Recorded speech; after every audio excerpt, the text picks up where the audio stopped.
अ, सर्वप्रथम नमस्कार आप सभी लोगों का।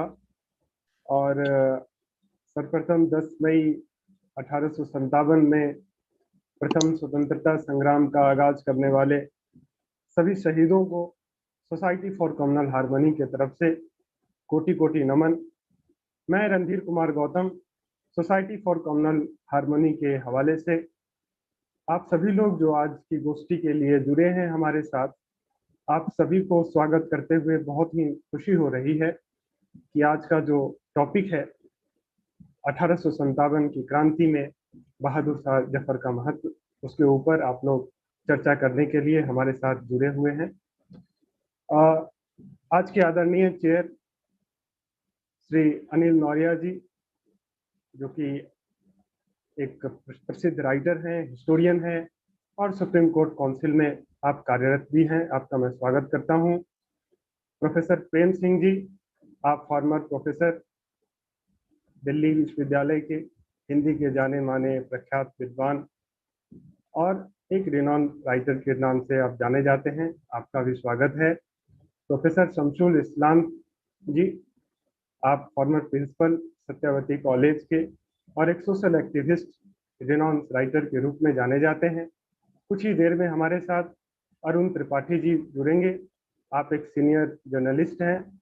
डिस्कशन के रूप में आज हमारे साथ भाई शाहिद कमाल जी बिहार से जुड़ेंगे। आप राष्ट्रीय सेवा दल से हैं और जैसा कि मैं देख पा रहा हूँ बहुत सारे सदस्य सोसाइटी फॉर कम्युनल हार्मनी के हमारे साथ जुड़े हुए हैं और हजारों लोग जो यूट्यूब और फेसबुक के माध्यम से हमें देख और सुन रहे हैं, उन सबों का मैं स्वागत करता हूँ। आदरणीय चेयर को आमंत्रित करने से पहले मैं सोसाइटी फॉर कम्युनल हार्मनी का एक संक्षिप्त विवरण देना चाहूँगा। सोसाइटी फॉर कम्युनल हार्मनी 1990 में प्रसिद्ध हिस्टोरियन डॉक्टर विशंबर नाथ पांडे और ग्रेट स्कॉलर अली मियां नदवी के द्वारा बनाया गया यह संस्था है, जो कि कॉन्स्टिट्यूशन के मूल्य, लोकतंत्र के मूल्य को देश में लागू करने के लिए प्रयासरत है। और सोसाइटी फॉर कम्युनल हार्मनी 30 साल पुरानी संस्था है और बहुत सारे लोग जो लोकतंत्र के सिपाही के रूप में हमारे साथ जुड़े हैं और हमारे संगठन में जुड़े हैं, उन सबों लोगों का मैं तहे दिल से शुक्र अदा करना चाहूँगा। कुछ नाम यहाँ लेना बहुत उचित होगा जिन्होंने सोसाइटी फॉर कम्युनल हार्मनी को सींचा है, जैसे डॉक्टर विशंबर नाथ पांडे जी, अली मियां नदवी जी, सादिक अली जी, एस.एम. सुब्बाराव जी, सी.के. जाफरी साहब, निर्मला देश पांडे जी, ए.के. मर्चेंट जी जैसे बहुत सारे लोकतंत्र के सिपाहियों ने सोसाइटी फॉर कम्युनल हार्मनी के को सींचा है। आज उनको भी मैं सोसाइटी फॉर कम्युनल हार्मनी की तरफ से धन्यवाद देना चाहूँगा। आज का दिन 10 मई 1857 में ब्रिटिश इंडिया कंपनी के खिलाफ एक बहुत बड़ी क्रांति हुई थी और ये आंदोलन को लीड करने वाले 81 साल के बहादुर शाह जफर थे। और तब से आज़ाद, हालांकि आज़ादी के लिए संग्राम बहुत पुराना है। 1857 से पहले किसानों के द्वारा और आदिवासियों के द्वारा कई सारे विद्रोह हुए हैं, लेकिन यह जो 1857 का विद्रोह है, एक राष्ट्रीय स्तर का यह पहला विद्रोह था। और इसके साथ साथ 1857 हिंदू मुस्लिम एकता के सूत्र भी दिया, जिसके बाद भारत स्वतंत्रता संग्राम को हम लोग जीत पाए।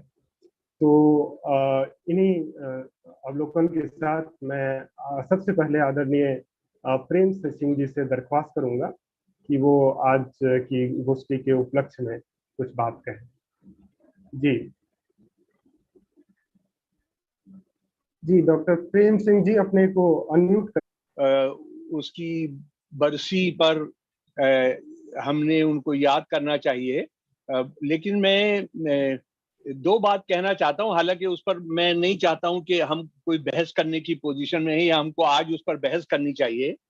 एक तो यह है कि वो पहली क्रांति थी भारत की, ये ठीक नहीं है, ये एक बड़ा इतिहास है और अभी बहुत फैक्ट्स जमा होने हैं जन संघर्षों के अंग्रेजों के खिलाफ, तो वो नहीं है। दूसरी बात यह है कि जो साथी ने भी, गौतम भाई ने भी रखा कि वो बहादुर शाह जफर की अगुवाई में 1857 की आज़ादी की जंग आज़ादी लड़ी गई, ये भी पूरा सच नहीं है।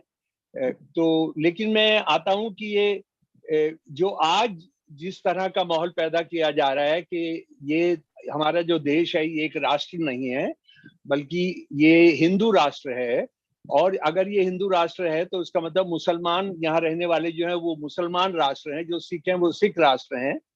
और ये एक बड़ी खतरनाक चीज है क्योंकि बदकिस्मती से हमारे देश के प्रधानमंत्री 20 जुलाई 1913 को जब वो चीफ मिनिस्टर थे गुजरात के, तो उन्होंने भारत के इतिहास में पहली बार कहा कि मैं हिंदू नेशनलिस्ट हूँ। उनसे राइटर के दो जर्नलिस्ट ने पूछा आपकी पॉलिटिकल पहचान क्या है, उन्होंने कहा कि मैं हिंदू राष्ट्रवादी हूँ।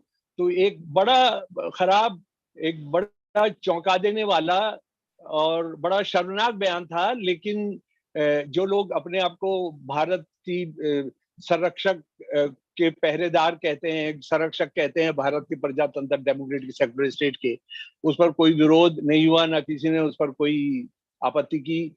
और वो जब मोदी यह कहते हैं, कोई ये कहता है कि ये हिंदुओं का देश है, तो फिर वो हमारे इतिहास को जानते नहीं।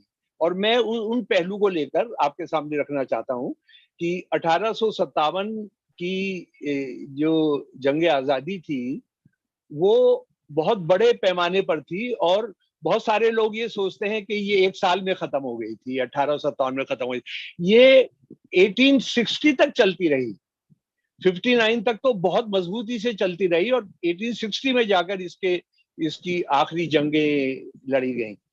और ये मैं बताना चाहता हूं उन 1857, 1858, 1859 के दस्तावेजों के आधार पर कि ये जो इसकी शुरुआत होती है 1857 के आजादी की लड़ाई की, जब 24 अप्रैल 1857 को मेरठ के अंदर एक जो कंपनी है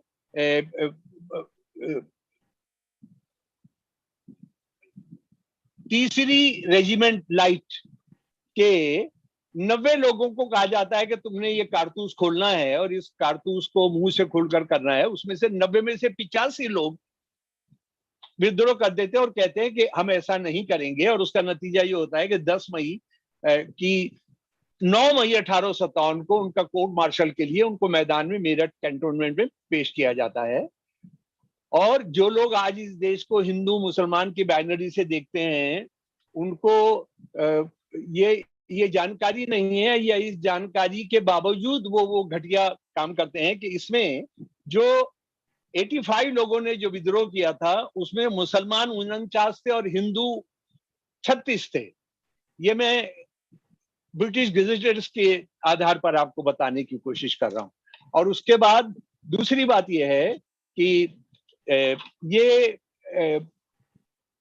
जब 11 तारीख को ये हथियारबंद इनकलाबी जो हैं ये पहुंचते हैं, और इस कितने थे, कितने हजार थे, उसके बारे में बहुत अलग अलग आंकड़े हैं, अलग अलग नैरेटिव हैं, उसी जमाने के अलग अलग नैरेटिव हैं। तो जैसे ये थे 800 थे, 1000 थे, 2000 थे, 4000 थे, लेकिन ये बात है कि वो हजारों की तादाद में थे। और वो 10 मई को जो संडे का दिन था, वो वहां पर कैंटोनमेंट पर कब्जा कर कैंटोनमेंट में सारे अंग्रेजों के जो भी अवशेष थे, जो भी लोग थे, उनको बंदी बनाकर मारकर वो दिल्ली की तरफ कूच कर गए। और 11 मई को जो सोमवार का दिन था वो यहाँ पहुंच गए दिल्ली। और दिल्ली में वो सीधा पहुंचे लाल किले पर, जो बहादुर शाह जफर साहब का महल भी था, उनकी रिहाइश भी थी, जहां उनको अंदर घुसने से मना किया गया क्योंकि अंग्रेजों की कंट्रोल में था वो, और अंग्रेजों के दलाल हिंदुस्तानी जो थे उनके कंट्रोल में वो सब था। तो ये लोग जबरदस्ती करके अंदर घुस गए, दीवाने खास में गए, वहां कोई मिलने नहीं आया। दीवाने आम में गए, कोई मिलने नहीं आया। दीवाने खास में गए, कोई मिलने नहीं आया। और वो लोग फिर बहादुर शाह जफर का जो बेडरूम से वो वहां पर पहुंचकर उनसे कहा कि हमने आपसे बात करनी है, और वो बात हुई। और यहाँ जो मैं बताना चाहता हूँ कि जो जिस विषय पर आपने जो रखा है कि उसमें 80% हिंदू थे और 20% मुसलमान हथियारबंद थे इनकलाबी सिपाही। 80% हिंदू हथियारबंद सिपाही, एक बादशाह जिसको बिल्कुल गुलाम बना दिया गया है, जिसके पैरों में बेड़ियां नहीं डाली गई हैं, लेकिन उसका वो सब तरह से बंधा हुआ है, एक कुछ पैसों पर पलता है, उनका राज जो है लाल किले में भी नहीं चलता, और मुगल बादशाह है, मुसलमान मुगल बादशाह है। ये 80% हिंदू जो सिपाही आए थे और जिन्होंने मजबूर किया बहादुर शाह जफर साहब को कि आप, बहादुर शाह जफर साहब जो है शुरू में आनाकानी कर रहे हैं काफी, बहुत लंबी बहस और ये सब है, और वो जो उन पर मुकदमा चला और उनकी जो सफाइयां हैं उसमें हमको साफ वो पता लगता है। तो खैर वो 80% हिंदू सिपाही वो उस दिन ये तय कर सकते थे कि अंग्रेजों ने इस बहादुर शाह जफर को बंद करके रखा है, आज हमको मौका मिल गया है कि आप मुसलमान शासन को, मुगल शासन को खत्म करके एक हिंदू राजा का स्थापना कर दें, को बिठा दें। वो रानी लक्ष्मीबाई हो सकती थी, वो तात्या टोपे हो सकते थे, वो पंत हो सकते थे, वो कोई दूसरा हिंदू जो लीडर थे जो आजादी की लड़ाई में शामिल हुए थे वो कर सकते थे। वो नहीं किया गया क्योंकि उस वक्त में हिंदू मुसलमान सवाल था नहीं। सवाल यह है कि हमारा ये बादशाह है, हम हिंदुस्तान के जो लोग हैं उनकी रियाया हैं, और उनके साथ जो बदतमीजी और उनके साथ जो बुरा व्यवहार किया गया, उनके जो सारे इख्तियार छीने गए हैं, हम उनको लौटाना चाहते हैं। और इसी ऐलान पर, इसी उस पर बहादुर शाह जफर को उन्होंने तैयार किया, और बहादुर शाह जफर साहब ने कहा कि हाँ मैं तुम्हारे साथ हूं, और फिर अब उनके नाम पर और उनको असली शहंशाह घोषित कर दिया गया। और यानी जो लोग हिंदू मुसलमान देखने की कोशिश कर रहे हैं उनको इस बात का पता होना चाहिए कि ये जो दिल्ली की जो नौ टोपी यानी 9 मेंबर जो कमेटी बनी थी, डिफेंस कमेटी, उसके जो लोग थे, प्रधान सेनापति कमांडर इन चीफ बख्श खां, श्याम सिंह दूगा, सिरदारा सिंह, गौस मोहम्मद, हीरा सिंह और एक दुआबी ब्राह्मण इनकलाबी सेना, और जिनको वो पूरबिया भी कहते थे। और उसके साथ ही साथ इस बात का भी हमने ध्यान रखना चाहिए कि ये जो है, ये कोई तय नहीं कर रहा था कि हिंदू मुसलमान की एकता के लिए हमने ऐसी डिफेंस कमेटी बनानी है, बिल्कुल नहीं। ये नेचुरल हो रहा था, ये स्वाभाविक तौर पर हो रहा था। और ये मैं आपको बताना चाहता हूं, जो आपको जरूर मेरे प्यारे दोस्तों सुनना चाहिए कि जो तराना 13 तारीख को आजादी का तराना, जो जंग आजादी का तराना जो सामने आ गया, वो मैं आपको सुनाना चाहता हूं, और जो ये 14 तारीख के दिल्ली के एक अखबार में छप गया जी, वो मैं 1 मिनट उसको जरा सा निकालने में मिला। वो तराना अजीमुल्लाह साहब का लिखा हुआ था, जो स्ट्रेटेजिस्ट थे उस लड़ाई के, स्ट्रेटेजिस्ट भी थे। वो तराना उर्दू में लिखा गया था, और वो उर्दू का तराना मैं आपके सामने पेश करता हूं, या जरा सा मुझे मौका दें तो मैं उसको निकालता हूं।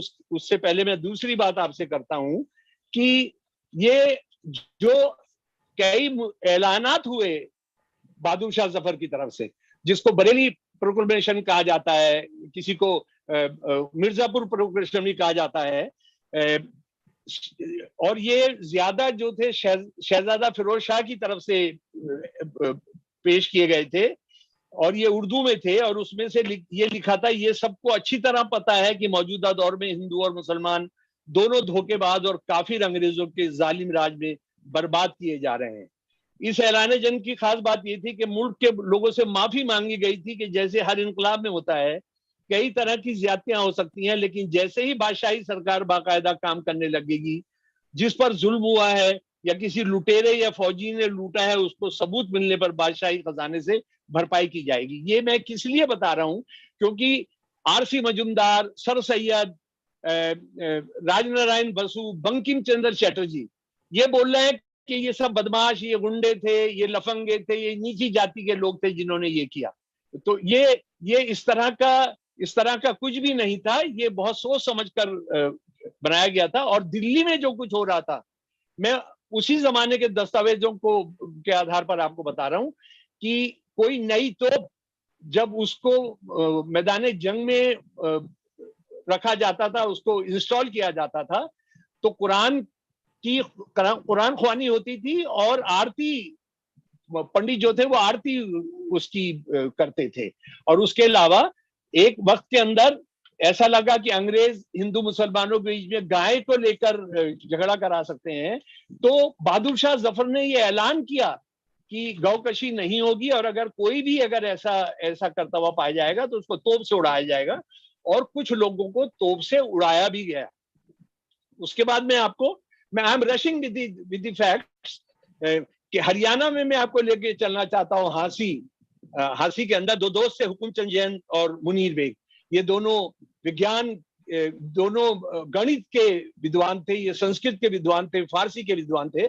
और बहादुर शाह जफर की जो डिफेंस कमेटी थी, उन्होंने इसको हरियाणा, उस जमाने में भी इस इलाके को हरियाणा ही कहते थे, हरियाणा को आजाद कराने की जिम्मेदारी दी थी। खैर, इन्होंने बहुत लड़ाइयां हिसार और उसके आसपास पानीपत, झज्जर, गुड़गांव, बहुत लड़ाइयां जीती, लेकिन गद्दारों की वजह से, खासतौर पर पटियाला का राजा, ये जिंद का राजा, उसके बाद नवाब पटौदी की गद्दारी की वजह से ये लोग गिरफ्तार हुए। और जो शर्मनाक काम हुआ, हिंदू मुसलमान एक तरह से कितना डरते थे अंग्रेज, उसके लिए उन्होंने क्या किया, डराने के लिए, दहशत फैलाने के लिए कि तुम हिंदू मुसलमान एक हो गए तो हम तुम्हारे साथ क्या कर सकते हैं। हुकुमचंद जैन जी को उन्होंने दफनाया और मुनीर बेग साहब को उन्होंने उनकी चिता, उनको अग्नि दी। ये, और जो अंग्रेज अफसर था उसने कहा कि तुम बहुत हिंदू मुसलमान एकता की बात करते हो, हम तुमको बताना चाहते हैं कि तुमको हम किसी का भी मुक्ति नहीं होने देंगे। यानी अगर मुसलमान कब्र में नहीं जाएगा तो वो ये कह रहा है कि उसकी फिर हिसाब किताब नहीं हो पाएगा, उसको कहाँ जाना है। इसी तरह से हुकुमचंद जैन अगर चिता पर नहीं जलेंगे तो फिर उनका भी जो मुक्ति है वो नहीं हो पाएगी, इस हद तक। उसके बाद उन्होंने हांसी के पास जो इलाके हैं वहां पर उस जमाने का बुलडोजर जिसको वहां लोकल भाषा के अंदर गिरडी कहते थे, जो हरियाणा के लोग हैं वो जानते हैं इसको, गिरडी। ये मैं फोटो भी आपको दिखाने की कोशिश कर रहा हूँ। ये दो बड़े बड़े पत्थर होते थे, वो उसको गाड़ी पत्थरों से दो बड़े बड़े लोहे पत्थर लगाकर इसको बैलगाड़ी से खींचा जाता था, और जो मारे गए लोग थे उनको नीचे इसके डालकर उनका कीमा बना दिया जाता था। तो ये हम देख रहे हैं। उसके बाद आप राव तुलाराम जी का आप जानते हैं कि किस तरह से उन्होंने लड़ाई लड़ी, और उनके जो खास उनके साथ थे वो नवाब अब्दुल रहमान यूसुफ जही और उनके चाचा अब्दुल समद खान। और ये 23 दिसंबर 1857 को इनको लाल किले में फांसी दी गई। राव तुलाराम झज्जर के थे और उनकी जिम्मेदारी थी दिल्ली को तिरपाल सप्लाई करना, खाना सप्लाई करना, पैसा सप्लाई करना, जो वो करते थे हमेशा। बहादुर शाह जफर के लिए कर रहे हैं वो ये। और उसके बाद यानी उनकी चिट्ठियां हैं बहादुर शाह जफर के नाम कि मैं ये 2000 बोरियां भेज रहा हूं, तिरपाल भेज रहा हूं, रसद इतनी तादाद में रसद भेज रहा हूं, पैसे भेज रहा हूं और हथियार भेज रहा हूं। राव तुलाराम। और ये भी मैं आपको बताना चाहता हूँ, राव तुलाराम कभी अंग्रेजों के हाथ नहीं आया। वो अफगानिस्तान चले गए थे कि वहां कुछ प्लान करेंगे हिंदुस्तान को आजाद कराने का, और वहां उनका इंतकाल हुआ। मैं अयोध्या की बात आपको बताना चाहता हूँ। अयोध्या आज कितना हिंदू मुसलमानों के बीच में झगड़े का कारण है। झगड़ा जो है वो मतलब जैसे हिंदू मुसलमान कोई दो नेशंस हैं जो हमेशा से लड़ते रहे हैं। ये वहां दो सेना के लोग थे जी। हाँ, वो गीत आ गया, बहुत शुक्रिया। ये हनुमानगढ़ी मंदिर के पुजारी थे बाबा रामचरण दास, और उनके दोस्त थे मौलाना अमीर अली। इन दोनों ने सेना का एक जत्था खड़ा किया और दोनों कई लड़ाइयां जीते, लेकिन अमेठी का राजा मानसिंह जो था और आसपास के जो राजे थे कुछ गद्दार, उनकी वजह से पकड़े गए और इनको दोनों को एक साथ फांसी दी गई। कुबेर टेला पर अयोध्या में इमली के पेड़ पर इनको फांसी दी गई। और ये कुबेर टेला जो है आज फैजाबाद जेल के अंदर है और बदकिस्मती से जिस दिन अशफाकुल्लाह साहब की शहादत दिवस पर 19 दिसंबर को खुलता है, तभी आप इस कुबेर टेला के दर्शन कर सकते हैं। अयोध्या में यही दो हिंदू मुसलमान कमांडर नहीं थे जो एक साथ लड़ रहे थे, देवी बख्श और अच्छन खान, सॉरी अच्छन खान और शंभू प्रसाद शुक्ल, जो देवी बख्श की सेना के थे। इन दोनों ने भी कई लड़ाइयां जीती और उसके बाद इनको फांसी पर चढ़ाया गया और इनकी खाल उतारी गई फांसी पर चढ़ाने के बाद, और इनकी लाशें लटकती रही। बहुत सारी चीजें मैं छोड़ दे रहा हूं। उसके बाद मैं आ जाता हूं रानी लक्ष्मीबाई के पास, झांसी। आप जानते हैं कि झांसी में लक्ष्मीबाई के जो तोप खाने के मुखिया थे वो एक पठान गुलाम गौस खान थे और उनकी घुड़सवार सोनत के मुखिया जो थे वो मुसलमान खुदा बख्श थे। और जब झांसी पर अंग्रेजों ने कब्जा किया 4 अप्रैल 1858 को, ही उसमें दोनों शहीद हो गए और इन दोनों ने ही रानी को कहा था कि आप यहां से निकल कर जाइए और आप लड़ाई का दूसरा मोर्चा लीजिए। और रानी लक्ष्मीबाई को भी ये समझ में आ गया था कि अगर हम ग्वालियर का जो दलाल राजा है सिंधियास, जिन्होंने आजादी के बाद भी आजाद हिंदुस्तान में भी खूब राज किया, आज भी वो किसी न किसी की कैबिनेट में रहते हैं, उस परिवार ने से लड़े बिना नहीं होगा। तो ये लोग झांसी के किले पर जब कब्जा करने गई तो वहां शहीद हुई 17 जून 1858 को। जिस अंग्रेज अफसर ने इनको मारा उसने जो रिपोर्ट भेजी उस रिपोर्ट में उसने लिखा है कि रानी मर्दाना कपड़े पहने हुए थी और उनके ऊपर एक उनकी पुरानी नौकरानी, जिसको आज आप पर्सनल सिक्योरिटी ऑफिसर कह सकते हैं, मुंदर जो थी उसके ऊपर पड़ी हुई थी और ये मुंजर थी, जिसका जिक्र रानी लक्ष्मीबाई के बहुत वरतात में आता है। और मैं उसके बाद आखिरी बात पर आ रहा हूं, वो ये है कि ये देवबंद, सहारनपुर और मेरठ के पास में एक जगह है थाना भवन, यानी जो आज हिंदू मुसलमान की बात करते हैं कि ये तो अलग है, ये तो साथ रह नहीं सकते, अगर ये साथ रहेंगे तो ये हमेशा एक सिविल वॉर होगी इन दोनों के बीच में। जो एक आरएसएस का बंदा जो त्रिपुरा का गवर्नर है वो कह भी चुका है कि हिंदुस्तान में जब तक मुसलमान हिंदुओं के बीच में सिविल वॉर नहीं होगा ये मसला निपटेगा नहीं। एक ही कस्बा थाना भवन में 14 हिंदू मुसलमान सिख औरतों ने एक साथ शहादत दी। मैं उनका नाम पढ़कर सुना रहा हूं, असगरी बेगम, आशा देवी। और मैं उनकी जाति और धर्म भी इसीलिए बता रहा हूं ताकि ये बताने के लिए कि देखिए किस तरह से सारे धर्मों के, सारी जातियों के लोग मिलकर लड़े थे। असगरी बेगम सैयद थी, आशा देवी गुजर थी, बख्तावरी मुसलमान थी। उनके बारे में और ज्यादा जानकारी, भगवती देवी त्यागी थी, हबीबा गुजर मुसलमान थी, इंदर कौर जाट थी, जमीला पठान थी, माम कौर चरवाहा परिवार से थी, रहीमी राजपूत थी, राजकौर राजपूत थी, शोभा देवी ब्राह्मण थी, उम्दा जाट थी, भगवानी और बीबी के बारे में भी नहीं पता। 14 औरतें 1858 में फांसी पर चढ़ाई जाती हैं और उसके बाद ये उन कस्बों में से है, उन शहरों में से है जिसको जमीन दोष किया जाता है, जिसको that is razed to ground. तो मेरे प्यारे दोस्तों, कोई सवाल जवाब के बीच में अगर कुछ रहेगा तो मैं बताता हूं। और ये गीत आपको मैं पढ़कर सुना रहा हूं आखिरी। जी जी गीत जी, 1 मिनट होल्ड करेंगे।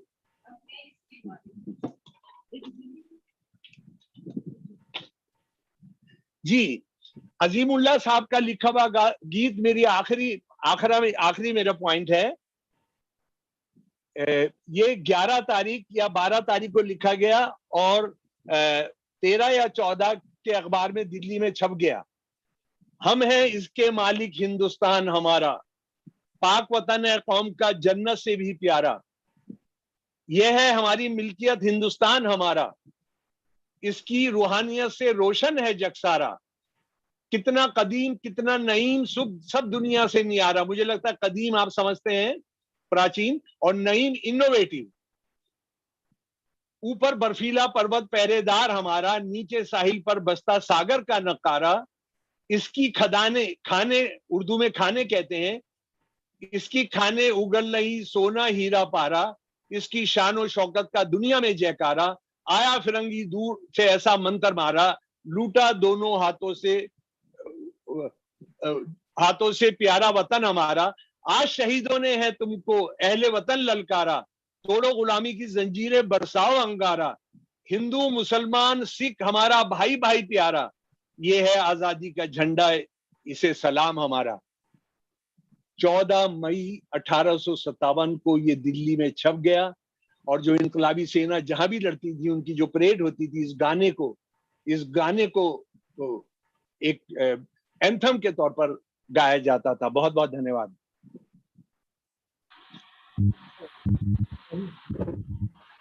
ये तो आपसे लिखना चाहिए पूरा जो आपने बोला है, इसको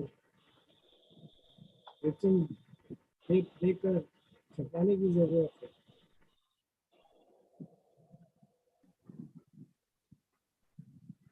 मेरी आवाज आ रही है?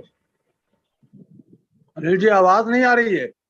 जी हाँ, बहुत कम आ रही है भाई। मैं ये कह रहा था कि ये जो आपने लिखा, ये जो आपने बोला, इसको एक लेख बनाकर छपाइए। किताब छप चुकी है, हिंदू दुनिया की हर भाषा में ट्रांसलेट हो चुके हैं। लेकिन ये एक भारत के अंदर तो जी नहीं, वो अनिल भाई आप सही कह रहे हैं, लेकिन ये तो बहुत आप मैं आपको भेज दूंगा, कोई बात नहीं। ये बहुत जी, ये एक किताब आजकल लोग नहीं पढ़ते हैं ज्यादा, पर अगर ये जो आपने आज बोला, इसको एक 4-5 पेज के अनिल जी आवाज तेज करनी होगी, आपकी आवाज नहीं आ रही है।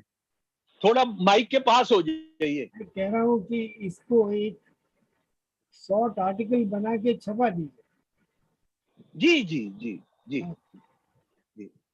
तो अब रणधीर, अब आ गए प्रेम, तो प्रेम से कहें कि जब तक प्रेम नहीं आए, एक बात मैं बता रहा हूँ कि 14 मई की बात हुई, और 14 मई को अल्लाह बख्श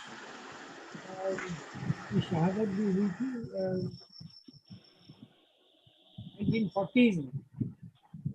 तो 1943, 14 मई 1943, तो उस रोज भी हमें कुछ ऑर्गेनाइज करना है, और शम्सी बोले तो अच्छा रहेगा। जी। और एक चीज और शम्स मुझे याद आई, आपके जब बोल रहे थे, मौलवी बकर जो एडिटर थे उर्दू अखबार के, जी जी, वो भी फांसी दी गई थी जी। और he is our first editor martyr. जी, तो उनको भी कमेमोरेट करने की जरूरत है। बहुत जरूरत है। आप बहुत सही फरमा रहे हैं। प्रेस वाले ही भूल गए, मौलवी बकर भूल गए। दिल्ली में 300 अखबार नवीसों को और शायरों को फांसी दी गई थी, 300। बदकिस्मती से मौलाना इमदाद साबरी साहब ने इस पर बहुत काम किया था, लेकिन वो सब क्योंकि उर्दू में है, तो वो पूरा ये जो उर्दू वालों ने भी ये नहीं किया कि उसको हिंदी में कर देते। ये जो गीत आपने सुनाया, ये कौन से अखबार में छपा? ये एक मिनट। उर्दू अखबार में? हाँ, उर्दू। हाँ, जाहिर है उर्दू जी। वो मौलवी बकर का अखबार नहीं, ये मैं आपको वो मौलवी बकर। एक मिनट। दिल्ली जी में ठीक है, वो देखेंगे। जी जी। तो वो भी अटैच करके डाला था। तो आनंद कुमार ने कहा कि हम लोगों को 10 मई को इस पे गोष्ठी कर लेनी चाहिए। तो मैंने कहा गोष्ठी कर लीजिए, लेकिन अगर आप ये जो हमने जारी किया है इससे रिलेट कर रहे हैं, तो कोई उसका फर्दर एक्शन प्लान भी बनना चाहिए, क्योंकि हमने पार्टी के तौर पे वो ज्ञापन दिया था। फिर इंडियन वो लॉ इंस्टीट्यूट के हॉल में बहुत बड़ा जलसा भी किया था, और सच्चर साहब, अय्यर साहब प्रणब मुखर्जी से मिलने भी गए थे इस सिलसिले में, लेकिन उसमें आगे कोई बात हो नहीं पाई। तो मैंने यही निवेदन किया था कि अगर आप इस पे रखना चाहते हैं तो आगे का कोई प्रोग्राम सोचा जाए। जब रणधीर सिंह से पूछा कि विषय क्या रखा जाए, तो मैंने बहादुर शाह जफर के महत्व को उसमें रखा। बहादुर शाह जफर के महत्व के बारे में अभी शमसुल इस्लाम ने बताया भी कि किस तरह से वो बहुत सीमित सत्ता हो जाने के बावजूद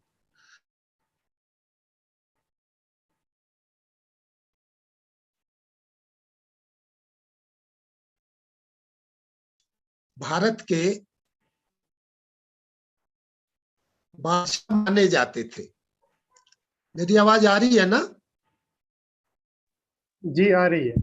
हाँ, तो बस मैं 5 मिनट और लूंगा।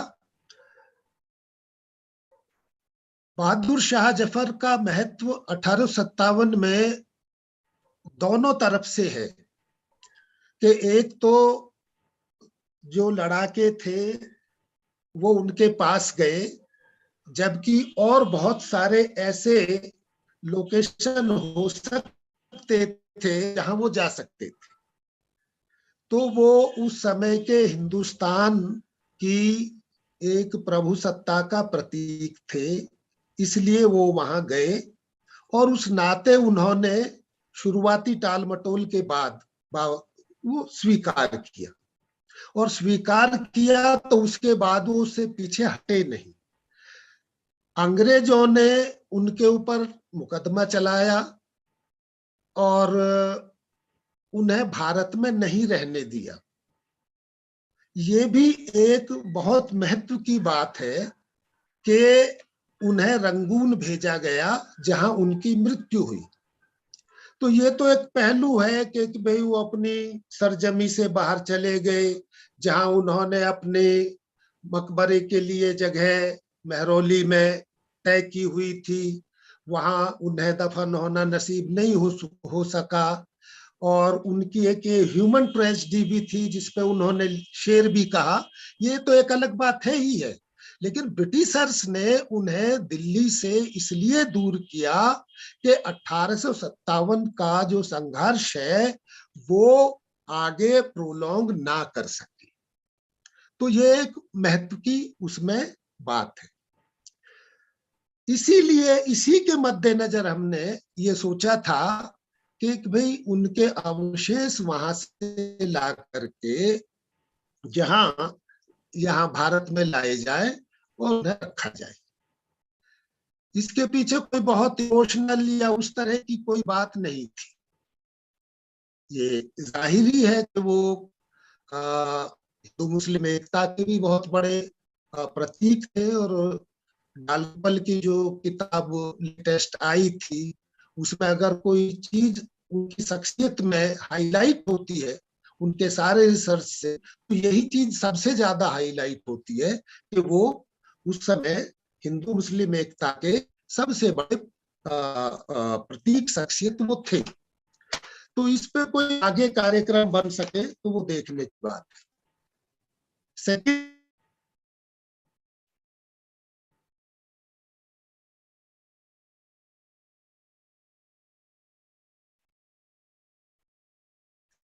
आवाज नहीं आ रही?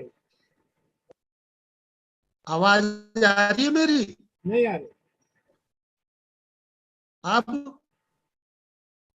अब आ रही है आवाज? हाँ आ रही। मेरी आवाज आ रही है अनिल? अब आ रही। हाँ, बस मैं इस मौके पे एक चीज कहना चाह रहा हूं कि 1857 का जो लिटरेरी इमेजिनेशन में ब्यौरा आया है, थोड़ा सा गौर करने की बात है और उसके बारे में मैं 5-7 मिनट में बात को कह करके समाप्त करूँ। 1857 के ऊपर इंग्लैंड में पहला नॉवल 1858 में प्रकाशित हो गया। उसके बाद मेरी आवाज आ रही है? हेलो जी आ रही है, लेकिन कट कट के आ रही है। अच्छा, वो नेटवर्क का दिक्कत होगा, आप माइक के पास रहें। हाँ, तो मैं ये जिक्र कर रहा था कि भारत में 1857 के ऊपर पहला एक मुश्त नॉवल, वो केवल नोवेला ही है, 80 पेज का, गदर नाम से 1930 में आता है। जबकि यानी करीब ये 72-73 साल हो चुके थे। उस बीच पूरा अर्तेंदु युग भी गया, पूरा द्विवेदी युग भी गया, पूरा छायावादी बीत गया, और के बाद अभी तक आवाज नहीं आ रही, हिंदी में- आवाज क्लियर नहीं आ रही जनाब। हेलो, आवाज क्लियर नहीं है। बिल्कुल भी क्लियर नहीं है क्या? आप अपने बात को आगे नेटवर्क का तो जी बात को कंप्लीट कीजिए। हाँ, तो मैं ये कह रहा था कि इंग्लैंड में म्यूटिनी पे, गदर पे, आवाज आ रही मेरी? जी आ रही है। हेलो, हाँ, तो इंग्लैंड में गदर के ऊपर 1858 से के 1947 तक करीब 80 नॉवल लिखे गए। उन्हें जो क्रिटिक है, कुछ को सीधे नॉवल कहते हैं और कुछ को फिक्शन काउंट कहते हैं। 1900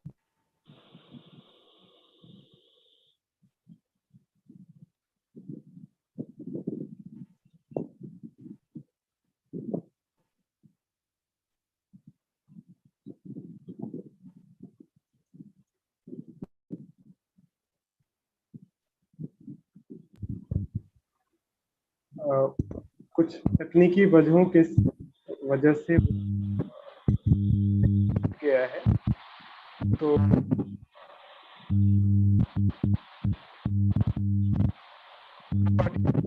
हमारे साथ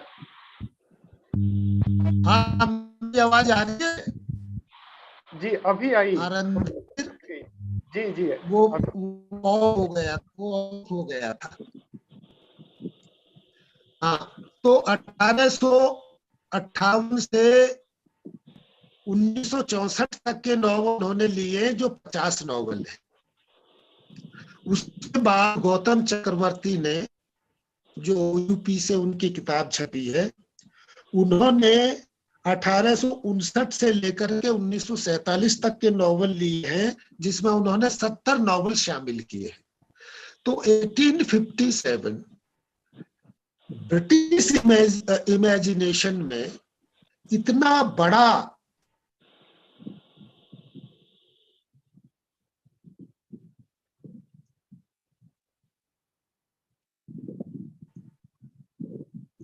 जो इंडियन लिटरेरी इमेजिनेशन है, उसमें वो नहीं आता है। गदर के बाद जो 1930 में छपा, फिर झांसी की रानी लक्ष्मीबाई वृंदावन लाल वर्मा का उपन्यास आया, फिर बेकसी का मजार आया, जो बहादुर शाह जफर के शेर से ही एक ये शीर्षक लिया था। उसके बाद सोना और खून आया आचार्य चतुर्सेन का। उसके बाद क्रांति के कंगन आया। उसके बाद कमलाकांत त्रिपाठी का पाही घर आया। फिर राजीव सक्सेना का रमैनी आया, जिसमें उन्होंने भूमिका में ये लिखा है कि बाबरी मस्जिद डिमोलिशन की घटना से प्रेरित होकर के मैंने ये उपन्यास लिखा है। ये 1998 में आया था। वीरांगना झलकारी बाई आया, नेमिष राय का। मैं अपनी झांसी नहीं दूंगा, रविंद्र वर्मा का ये लेटेस्ट उपन्यास आया, जो लिटरेरी मेरिट और हिस्टोरिकल सेंस की दृष्टि से सबसे महत्वपूर्ण उपन्यास मैं अपनी झांसी नहीं दूंगा। इसमें उस सिपाही को प्रोटैगनिस्ट बनाया है जो ब्रिटिश आर्मी से डिफेक्ट करके रानी की आर्मी में आ गया, राम गुलाम। और झांसी के लोगों में ये किंवदंती उसके बारे में रही है कि उसने ओरछा वाले गेट पर लड़ते हुए जब उनकी जान गई तो अंतिम शब्द थे कि मैं अपनी झांसी नहीं दूंगा। और वहां से चल के उपन्यास 1921 के असहयोग आंदोलन तक आता है। तो बहुत सीरियस जो हिस्टोरिकल सेंस है उसमें उस तरह से ये इसमें आई है। ये बात मैंने इसलिए आप लोगों से मेंशन की है, खासकर साहित्य के भारती में जुड़े हुए होंगे, कि ये भारत में जो 10 उपन्यास लिखे गए हैं और उसमें जैसे हम लोग कहते हैं कि हिस्टोरिकल नॉवल में ऐतिहासिक तथ्य और कल्पना का मेल होता है। वो कल्पना जो आती है उसमें उसके सोर्सेज होते हैं, और सबसे बड़ा सोर्स उसमें जो लोक स्मृति है वो होता है। आप लोग जानते हैं कि मेन स्ट्रीम लिटरेचर में 1857 नहीं आता है, लेकिन from the very first day जो लोक साहित्य है उसमें 1857 बहुत बड़ी जगह घेरता है।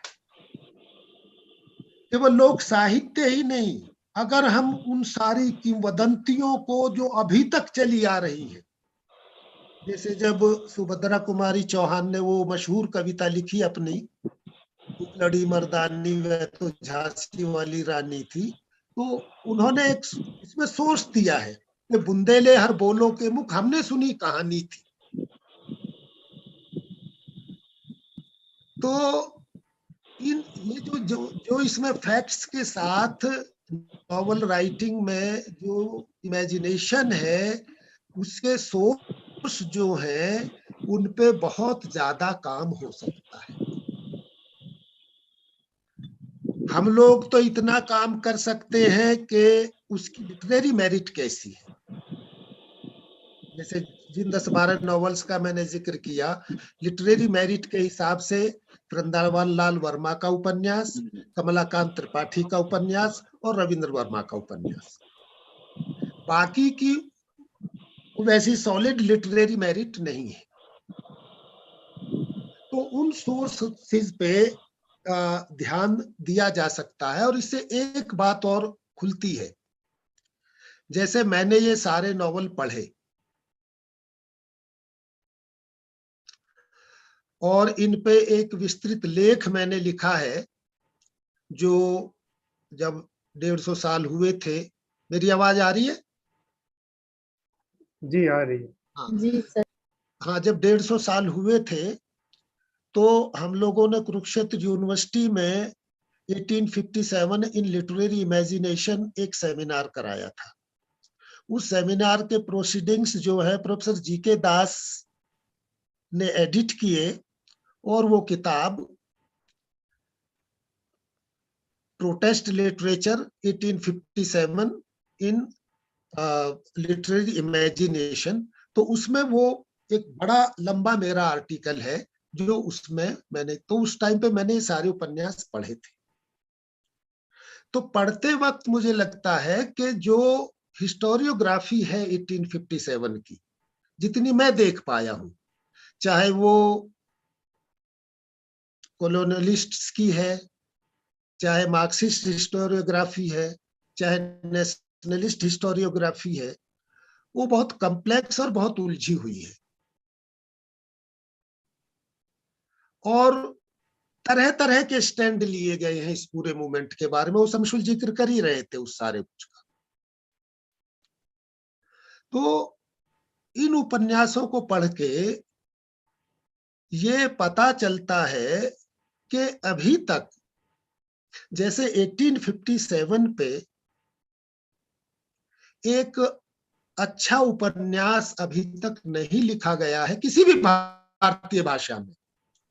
जैसे मनोहर मूलगांवकर ने 1972 में द डेविल्स विंड लिखा, नाना साहब को सेंटर में रखा है उन्होंने, तो वो लिखा है, लेकिन कोई मुकम्मल नॉवल अभी तक नहीं लिखा गया। आचार्य चतुर्सेन ने, जिनका मैंने जिक्र किया, सौ और खून उपन्यास, उन्होंने प्लान किए थे 10 वॉल्यूम, लेकिन उनकी डेथ,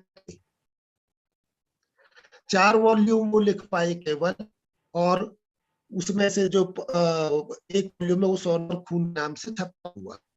उसी तरह से 1857 की हिस्टोरियोग्राफी भी अभी मुकम्मल रूप से, यानी सारे पॉइंट ऑफ व्यू लेकर के और आगे की हिस्ट्री के स्टूडेंट्स की जो जनरेशन है या दूसरे बिजनल जो सिटीजन है उनके लिए भी वो एक उस तरह का एक काम वो होना चाहिए। और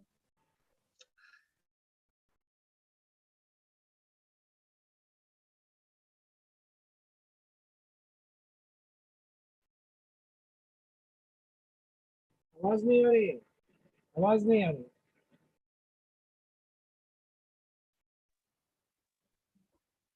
आवाज नहीं आ रही है। भी मैं ये कह रहा था कि जैसे आज हमने, हेलो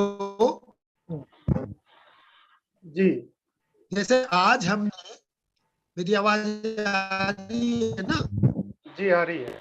हाँ, मैं ये कह रहा था कि जैसे आज हमने बहादुर जफर के महत्व वाली बात रखी है, हालांकि बहुत उस तरह से नहीं पाई और बहुत सारे पॉइंट्स हो सकते हैं कि 1857 में बहादुर शाह जफर का क्या इम्पोर्टेंस है, वो और ज्यादा हाईलाइट हो सकता था। उसी तरह से जो दूसरे प्रमुख उसके नायक थे उनके बारे में भी अलग अलग चर्चा भी होनी चाहिए। अगर हिस्ट्री और पॉल साइंस के लिख सके तो लिखा भी जाना चाहिए। अज़ीज़ुल्लाह खां के बारे में भी, नाना साहेब के बारे में भी, लक्ष्मीबाई के बारे में भी।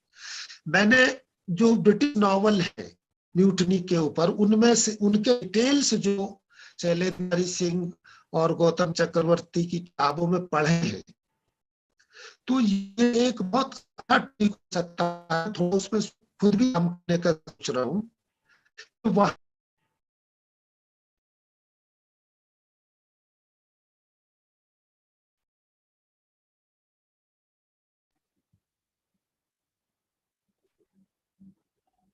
है,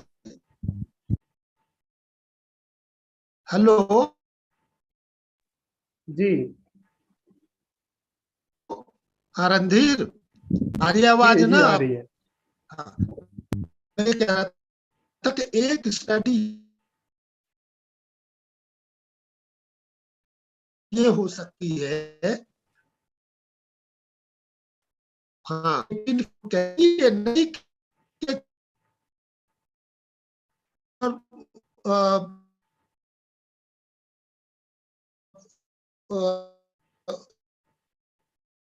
एक केवल एक लिटरल के में एक वो देखे मैं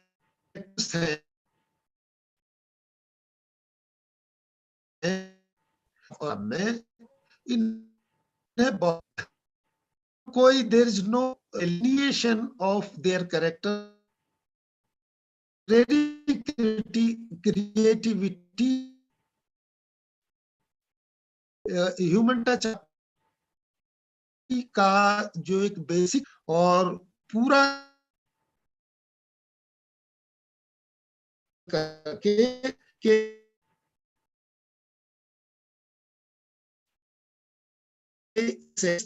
जंगली असहाय हम लोगों ने इतना करके दारी की, बट एट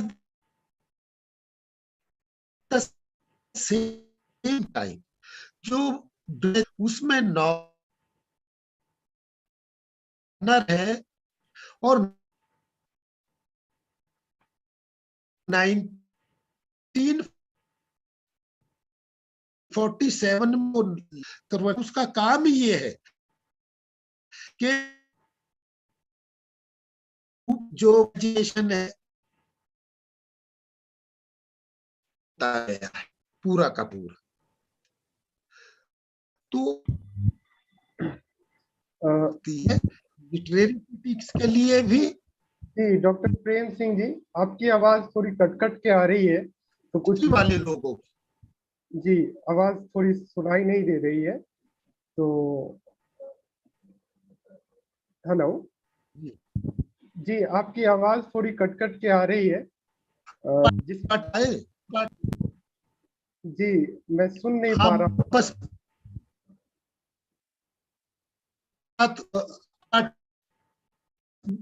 मेरा हो गया कि यार ये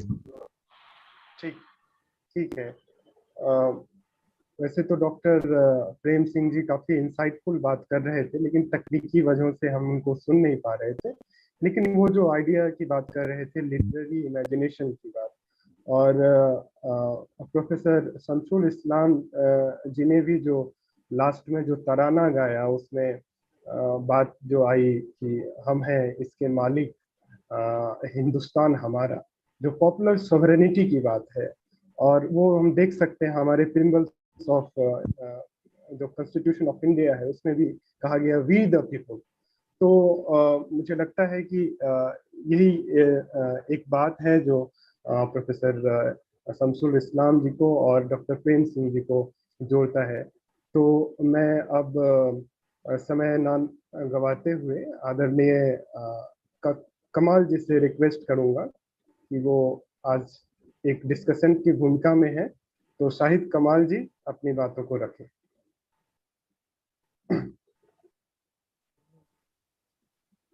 मेरी आवाज मिल रही है? जी आ रही है। अभी जो दोनों वक्ताओं ने जो बातें कही, और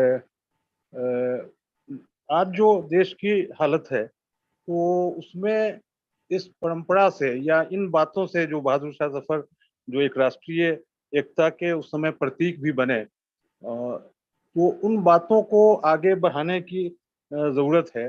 और खास तौर से जो मुगल काल में जो भक्ति आंदोलन और पूरी शासन प्रणाली को भी उसमें कह सकते हैं, तो उन चीज़ों का भी कैसे समाज में उसको आधार बना करके, और हिंदू मुस्लिम एकता जो आज सबसे बड़ा थ्रेट है, उस पर हम लोगों को आगे कैसे, जिसमें प्रेम सिंह जी ने भी उसका जिक्र किया ही कि कैसे इन बातों को आगे बढ़ाया जाए, तो वो असल महत्वपूर्ण है कि इन बातों को कैसे आगे बढ़ाया जाए। हमको लगता है कि ये है। और शायद अभी दो वक्ता बाकी हैं, अगर वो बोल लें तो फिर बात फिर और आगे रखें।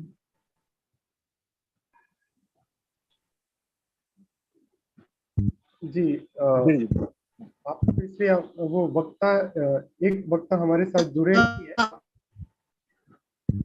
आप क्या अरुण जी ने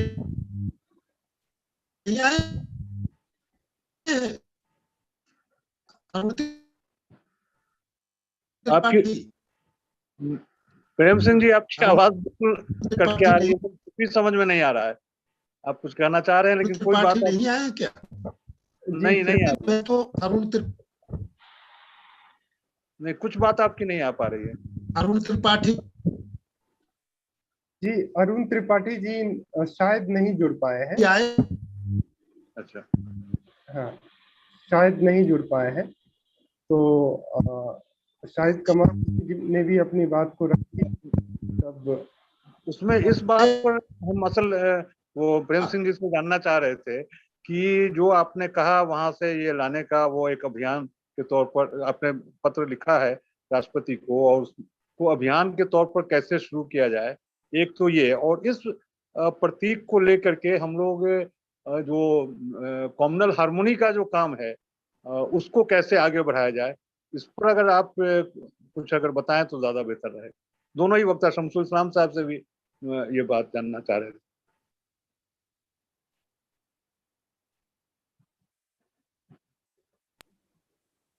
जी, प्रोफेसर शमसुल इस्लाम साहब।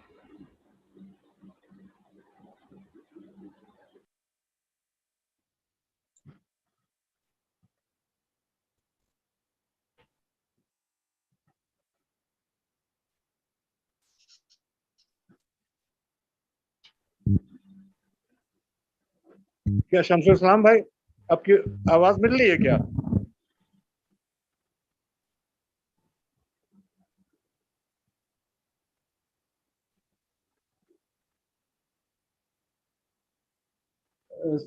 शायद वो मीटिंग में नहीं है, कुछ कनेक्शन की वजह से नहीं जुड़ पाए। जी, कर लेते हैं। जी कुछ बोलना? शाहिद भाई जी रणधीर, शाहिद भाई वक्ता लोग अपनी बात कह चुके हैं। अब आप अपनी तरफ से कुछ बातें कहना चाहते हो वो कहिए। फिर अध्यक्षीय वक्तव्य होना है। नहीं, हम तो वही ये कह रहे थे अजीत जी कि इन चीजों को लेकर के जो आज की जो समय में जो चुनौतियां हैं, उन चुनौती को कैसे इस प्रतीकों के जरिए आगे उस चैलेंज को कैसे ये किया जाए, ये मुख्य प्रश्न है आज का। तो इस पर हम सब लोगों को विचार करना चाहिए, आगे कार्यक्रम भी बनाना चाहिए, ये मुख्य बात है। तो यही हम कहना चाह रहे थे।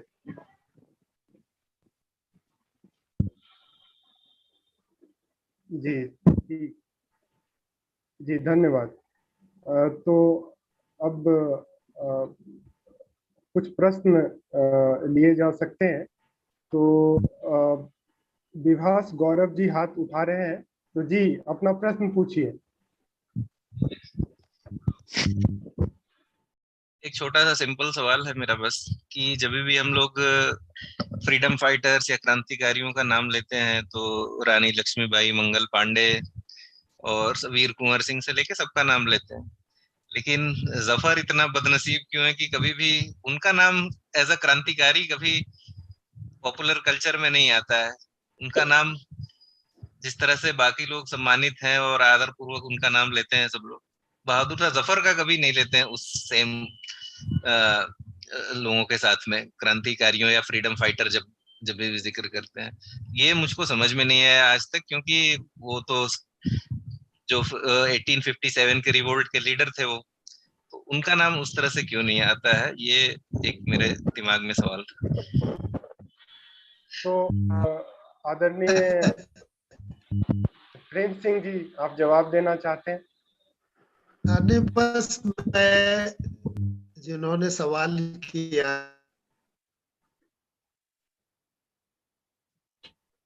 है उन्हें यही कहना चाहता हूँ, ये दिमाग में भी खूटा है। जो पॉपुलर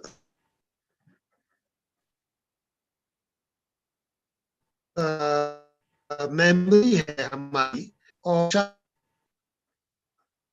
जफर का नाम नहीं करता है। मैं तो कहूँ पॉपुलर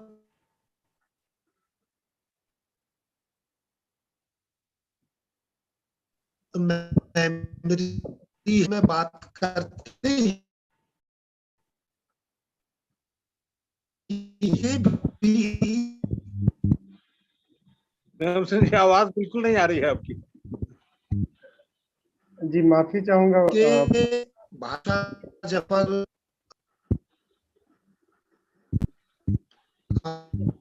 की आवाज नहीं थी। मेरा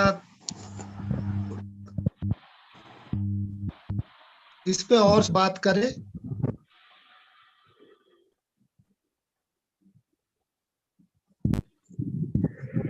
इसमें मुझे एक चीज कहनी थी। ये अक्सर ये कहा जाता है, मेरी आवाज आ रही होगी शायद? जी आ रही है, थोड़ी माइक के अक्सर ये कहा जाता है कि फलाने आदमी को क्यों नहीं, फलाने आदमी का जिक्र क्यों नहीं आया, फलाने आदमी का जिक्र क्यों नहीं आया। तो अब इसमें तो बातें हैं, किस लेवल पे जिक्र जो आता है इसके कई लेवल्स होते हैं। एक टेक्स्ट बुक का लेवल है, एक यूनिवर्सिटी की एक स्कूल लेवल है, एक यूनिवर्सिटी का लेवल है, एक लिटरेरी राइटिंग्स का लेवल है, एक पब्लिक मेमोरी का लेवल, एक बायोग्राफी का लेवल। तो अब ये सब लेवल पे कोई चीज याद रखी जाती है या नहीं रखी जाती है, उसके कई कारण होते हैं।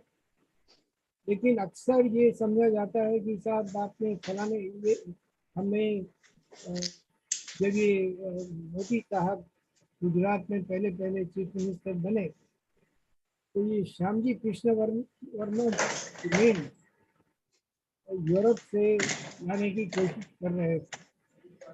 तो फिर जब कुछ आया तो उसका बहुत ज़्यादा गुजरात में एक उन्होंने मूवमेंट प्रोसेशन और ये सब शुरू करे कि साहब हमें श्यामजी कृष्ण वर्मा से वंचित रखा गया। अब किसी के पास टाइम भी नहीं होता है कि किसी को किसी से वंचित रखे। तो इसलिए ये हमेशा ज़रूरी नहीं है कि इसके पीछे कोई मोटिव या कोई खास कारण होता है। इसके ये भी वजह होती है कि किसी को सूझा नहीं या किसी ने उस तरफ बायोग्राफी लिखने का या पोएट्री लिखने का ध्यान नहीं दिया। लीगल हिस्टोरियंस ने भी जैसे बहादुर शाह जफर का ट्रायल हुआ, उस ट्रायल पे काफ़ी कुछ उसका मजमून कोई बहुत लंबा नहीं है, उसको छाप के सर्कुलेट भी किया जा सकता था, उस पर किताबें भी स्टडीज भी हो सकती थी, उसके कई पहलुओं को डिस्कस किया जा सकता था। बहादुर शाह जफर की पोइट्री पे कुछ लिखा जा सकता था और लिखा भी गया हो गया। मैं समझता हूँ कि बहादुर शाह जफर के बच्चों को और ग्रैंडसन को जैसे मारा गया उन्हीं दरवाजा पे अफसन की तरफ अनप्रवोक्ड, उस पे कई चीज़ें लिखी जा सकती थी। लेकिन ये इसकी कई वजह हैं कि हम अपनी तरफ ज़्यादा नहीं देखते। हमारे जो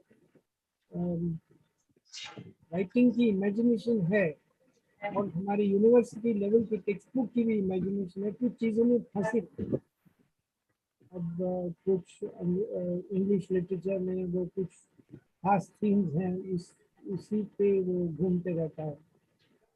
हिंदी में भी अक्सर ये होता था और हिंदी में एक परेशानी और भी आई कि वो ऐसा ज़्यादा हिंदुस्तानी से हटके हिंदी लिखने लग गए कि हिंदुस्तानी लिटरेचर जो नागरी और उर्दू पे बेस था उससे दूर होते गए।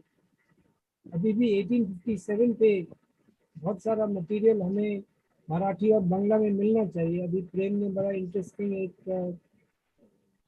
लेक्चर दिया, कुछ हिंदी के सोर्सेज का जिक्र किया, लेकिन मेरे ख्याल से हिंदुस्तानी, मराठी, बांग्ला इसके सोर्सेज पे भी एक स्टडी होने की ज़रूरत है। तो मेरे ख्याल से इसमें कोई खास वजह है, बस यही है हमारी इंटेलेक्चुअल कमजोरी कि हम कुछ चीज़ों के हमें थीम चाहिए और लिखना चाहिए, उसको लिख नहीं पाते। इससे ज़्यादा मैं समझता हूँ कि हमें कुछ नहीं देखना चाहिए। यही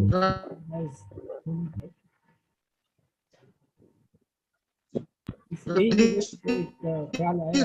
रणधीर, मेरी आवाज आ रही है? आ रही है, लेकिन बहुत ही कम आ रही है, कट कट के आ रही है। रणधीर, रणधीर की आ रही है। प्रेम सिंह जी, अगर आप दोबारा कनेक्ट करें तो शायद संभव हो कि आपकी आवाज ठीक हो जाए। एक बार डिस्कनेक्ट करके दोबारा कनेक्ट करिए। के बाद जी, ये अंसार अली जी का कोई सवाल है? रणधीर जी, अंसार अली जी अंसार पूछिए, अपने को अनम्यूट। सभी को आदाब। मेरा सवाल ये है कि हम पढ़ते थे भाई, शोर जो होता है उसके कुछ कारक होते हैं, सोर्सेज होते हैं, जैसे भाई रेलगाड़ी, हवाई जहाज, कार, बस, कल कारखानों से भी शोर होता है। यही सब हम पढ़ते थे। मगर आजकल ये भी बोला जाने लगा है कि भाई धार्मिक स्थलों से जो आवाज आती है उससे लोग बाग परेशान हो जाते हैं। लोग बाग उससे परेशान नहीं होते जब कूड़े वाला शोर मचाता है, कूड़ा सब्जी वाले से परेशान नहीं होते। धार्मिक स्थल से तो मुश्किल से 10-12 मिनट का ही जो शोर होता है, बल्कि शोर नहीं, एक तो एक इशारा होता है कि मंदिर आ जाओ या मस्जिद आ जाओ या गुरुद्वारे आ जाओ। इस पर मैं थोड़ा इस्लाम सर से जानना चाहूंगा। जी, बहुत बहुत धन्यवाद। और भी कोई अगर पार्टिसिपेंट कुछ पूछना चाह रहे हैं? विकास मोदनवाल जी का सवाल है। विकास मोदनवाल जी। हाँ, नमस्ते सर, सभी को प्रणाम।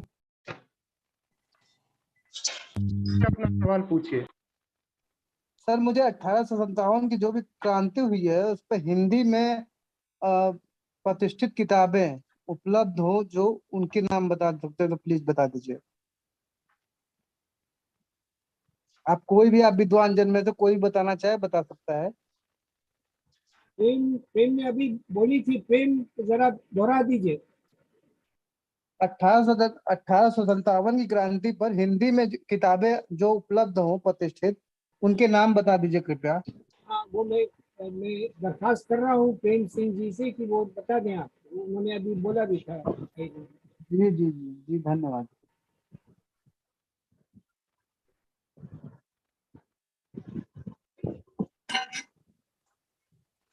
जी, प्रेम सिंह जी तो अभी जुड़ रहे हैं उनसे फिर से एक बार सवाल मैं दोहरा देता हूँ। जी प्रेम सिंह जी, सर जुड़ चुके हैं आप? जी डॉक्टर प्रेम सर जुड़ चुके हैं आप?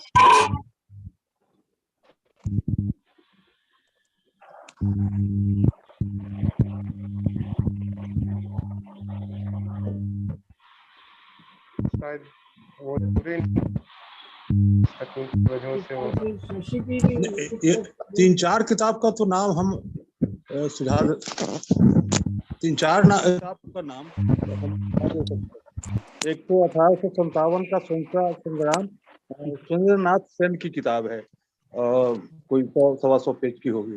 उसके बाद फिर एक के बच्चों के लिए है, लेकिन है वो भी इंफॉर्मेटिव है, 1857 का संग्राम।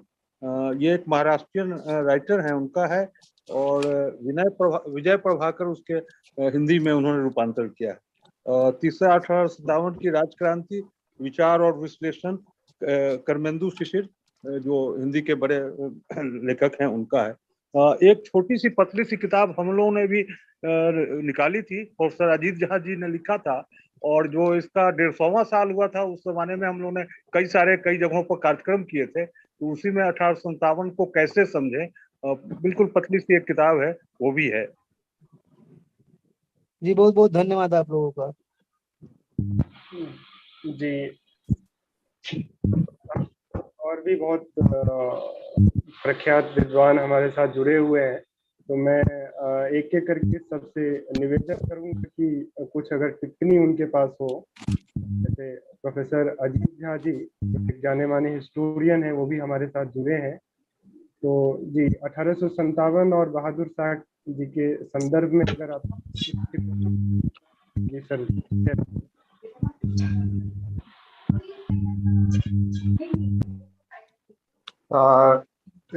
क्या बात हो चुकी है ये मुझे मालूम नहीं है, इसलिए तो कुछ कहना मुश्किल है, लेकिन दो तीन छोटी छोटी बातें मैं बता सकता हूँ। एक तो जो नाम की बात है, तो 1857 के बारे में जब भी कोई भी चर्चा होती है तो उसमें बहादुर शाह जफर का नाम बहुत ऊपर होता है। तो जिन्होंने कुछ भी पढ़ा है 1857 के बारे में, वो बहादुर शाह जफर के बारे में कई तरीके से जानते हैं। कुछ लोगों का नाम बहुत ज्यादा है, जैसे रानी लक्ष्मीबाई, पर अगर सुभद्रा कुमारी चौहान की कविता ना होती लक्ष्मीबाई के ऊपर, तो कितने लोग जान रहे होते उनको 1857 के संदर्भ में, ये सवाल भी है। तो ये एक संजोग भी होता है। और कुछ जो वॉर लीडर्स थे, जैसे नाना साहब तो पेशवा थे, तात्या टोपे तो उनके सेनापति थे। सेनापति भी क्या थे, उनके पास तो कोई राज्य था नहीं नाना साहब पेशवा के पास, तो उनके सेनापति होने का भी कोई मतलब नहीं। लेकिन चूंकि तात्या टोपे वॉर लीडर थे, इसलिए 57 के बारे में, और उनको बाद में फांसी भी दी, तो तात्या टोपे के बारे में हम ज्यादा जानते हैं, नाना साहब पेशवा के बारे में, या राव साहब के बारे में, या अजीमुल्ला खां के बारे में, या जो रिवोल्ट का सबसे बड़ा सेंटर था बेगम हजरत महल के नाम से जो रिवोल्ट हुआ अवध में, उनके बारे में, क्योंकि वो ना तो लड़ाई के मैदान में मारे गए, ना पकड़े गए, ना फांसी पे, वो गायब हो गए, विलुप्त हो गए। ज्यादातर के बारे में कहा जाता है नेपाल से। तो एक जो कहानी बनती है, जो पॉपुलर फिल्म या पॉपुलर बैले या पॉपुलर पोएट्री बनती है, उसके लिए वो उतने अच्छे किरदार नहीं हैं चरित्र के तौर पर, जैसे लक्ष्मीबाई जो 23 साल की उम्र में लड़ाई के मैदान में मरी बच्चे को पीठ में बांध करके, या तात्या टोपे जो रिवोल्ट खत्म होने के बाद बहुत समय तक गुरिल्ला वॉरफेयर करते रहे, या कुंवर सिंह के बारे में जो कहानी है कि एक हाथ काट के उन्होंने गंगा में डाल दिया अपना, बूढ़े थे बहुत।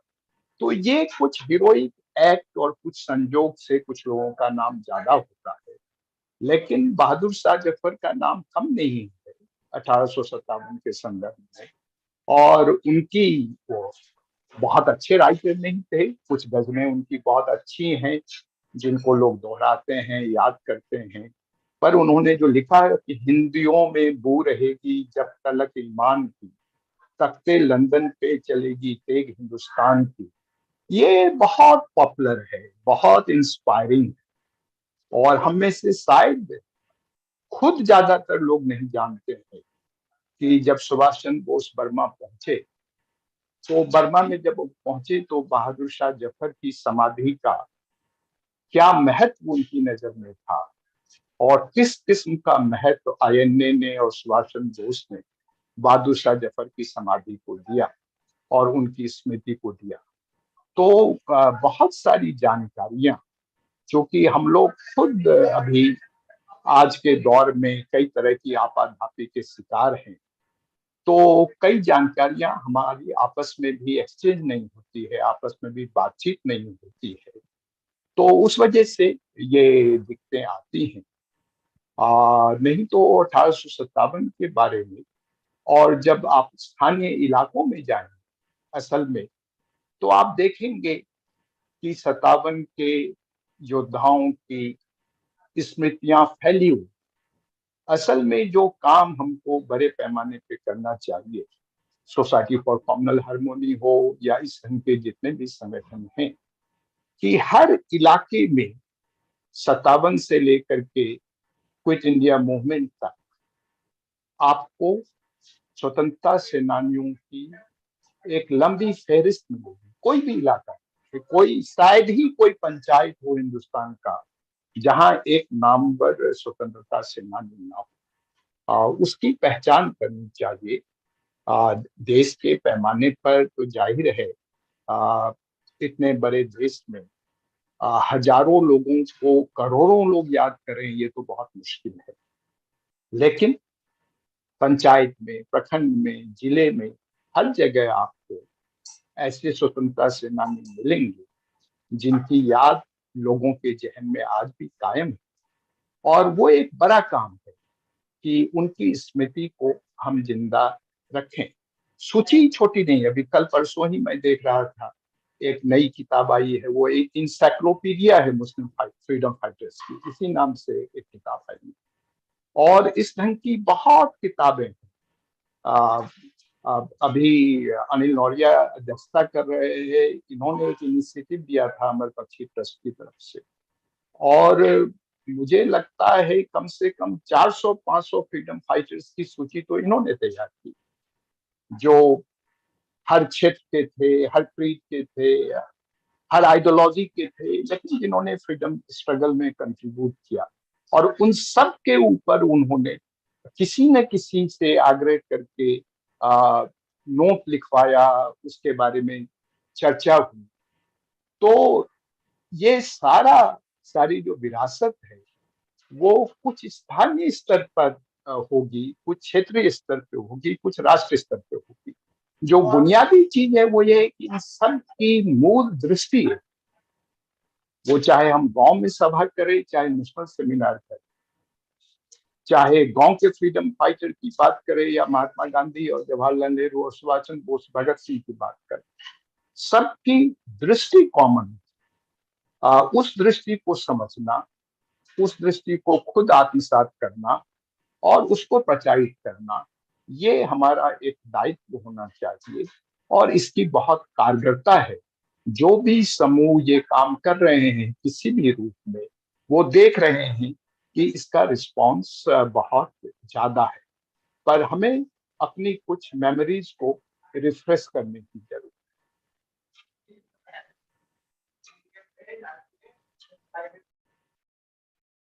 जी, बहुत बहुत धन्यवाद सर, बहुत बहुत धन्यवाद। क्योंकि जब तक हम अपने अतीत को याद नहीं करेंगे, वर्तमान की बहुत सारी समस्याएं, जिसमें हिंदू मुस्लिम एकता से जुड़ी एक बहुत बड़ी समस्या है आज, तो पुराने जो हमारे स्वतंत्रता सेनानी हैं उनको याद करके जो आइडिया ऑफ फ्रेटर्निटी है उसको बहुत अच्छे तरीके से इनकलकेट किया जा सकता है।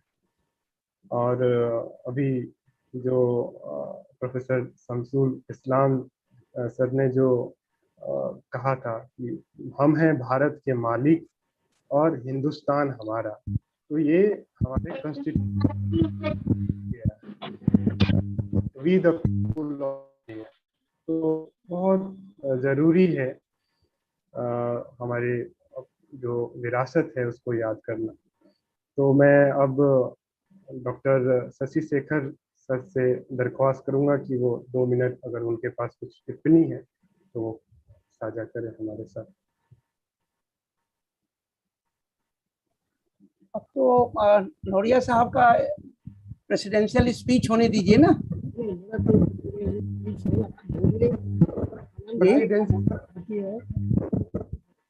और उनके साथ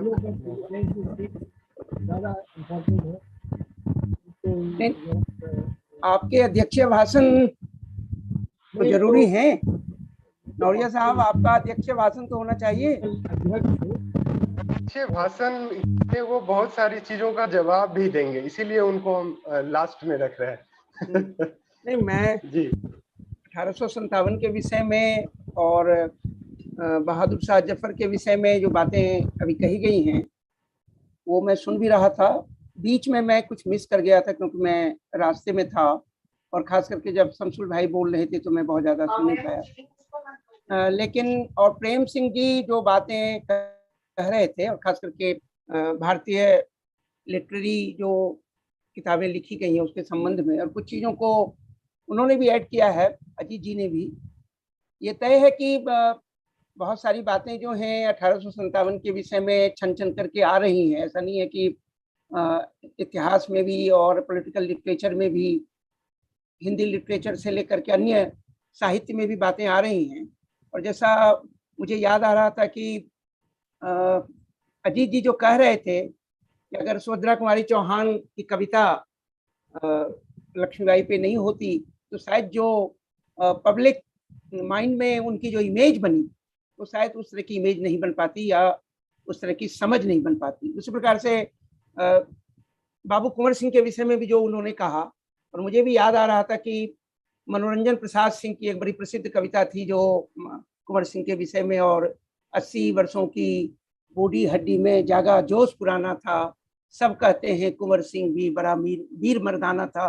तो इस तरह की जो कविताएं लिखी गई और उन कविताओं के माध्यम से आम आदमी या आम लोगों के बीच में एक इमेज बनी। बचपन से ही हम लोगों की स्कूल की पुस्तकों में कविता के रूप में या बहुत सारी कहानियों के रूप में ये बातें कही गई, और आज भी इतने वर्षों के बीत जाने के बाद भी उसी ताजगी के साथ वो बातें हैं, और उससे फिर एक इमेजिनेशन उनके विषय में बन जाती है। तो खैर ये तो है, लेकिन ये तय है कि बहादुर शाह जफर के विषय में, चूंकि वो मुगल सल्तनत के अंतिम बादशाह हुए और उनकी कुर्बानी, जिस प्रकार की कुर्बानी उनकी रही, एक बात तय है कि उनकी उम्र भी बहुत ज़्यादा थी, लाल किले में कैद थे, लाल किले तक उनकी राज्य की सीमा सिमट कर रह गई थी। लेकिन उसके बाद 1857 में जिस प्रकार से मेरठ से चलने वाले हमारे बहादुर सिपाहियों ने उनको अपना प्रतीक माना और बाद में सबने इसको स्वीकार कर, तो ये तो अपने आप में राष्ट्रीय एकता का बहुत जबरदस्त और बेहतरीन उदाहरण है, जिसके माध्यम से हम लोगों तक पहुंच सकते हैं। ये अलग बात है कि राजा रजवाड़ों और नवाबों के विषय में, जो उस समय के इंटेलेक्चुअल्स या बुद्धिजीवी थे, उसके विषय में उनकी राय बहुत अच्छी नहीं थी 1857 के विषय में भी।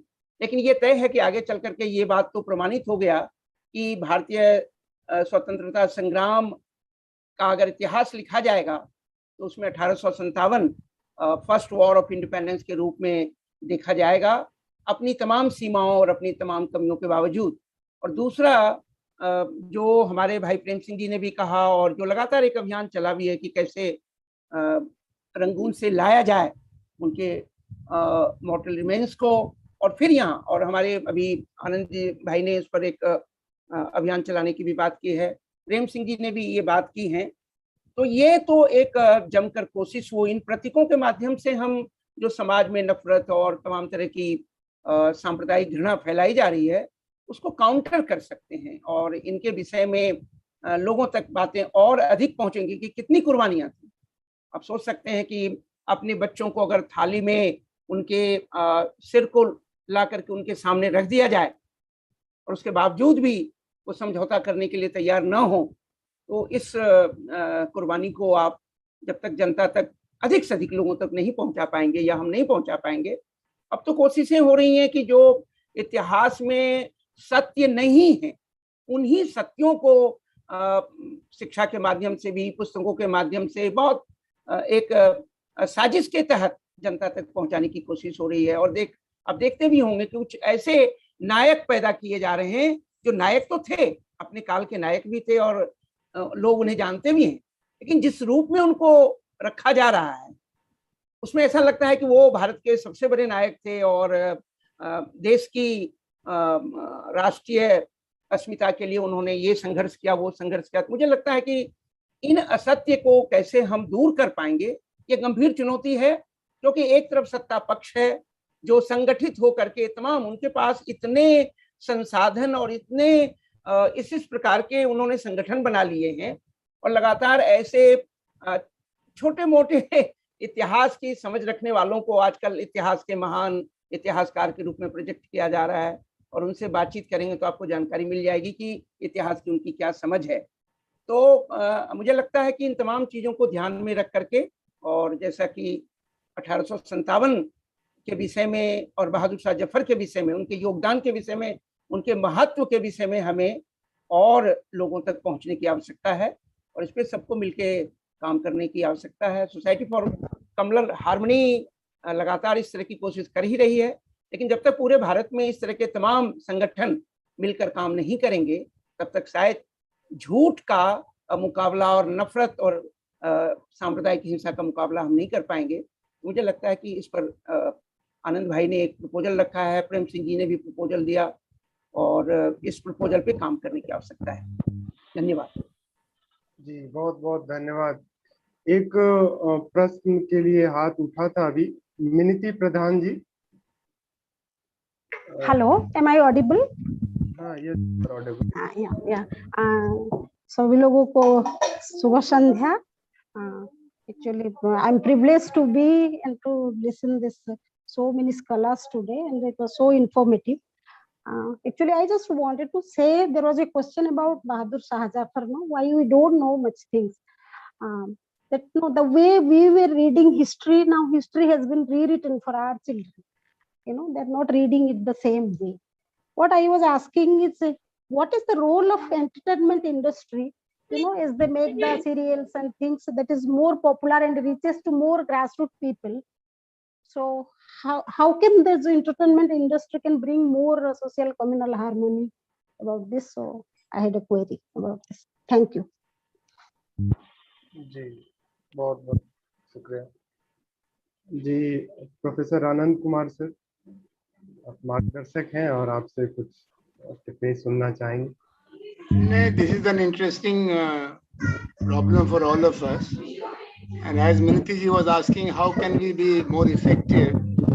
I'm very sure that when Shri Anil Noria makes his remarks, he'll give us certain ideas, because he has been one of the outstanding examples of what one concerned citizen can do for educating people and connecting with concerned people. So we all can do little bit, and that will create an accumulated and sizable impact. I have written in the chat box for a few people who can volunteer to be part of a small task group to pursue this idea of Professor Prem Singh, of bringing back the remains of Bahadur Shah Zafar from Rangoon to India and make a suitable memorial which can also function as the public education center for Indian national movement and the icons of the Indian national movement. So a suitable museum in the capital of the country can be the best way to ask for connecting ourselves with our immediate history. So I hope this idea of doing something together will click.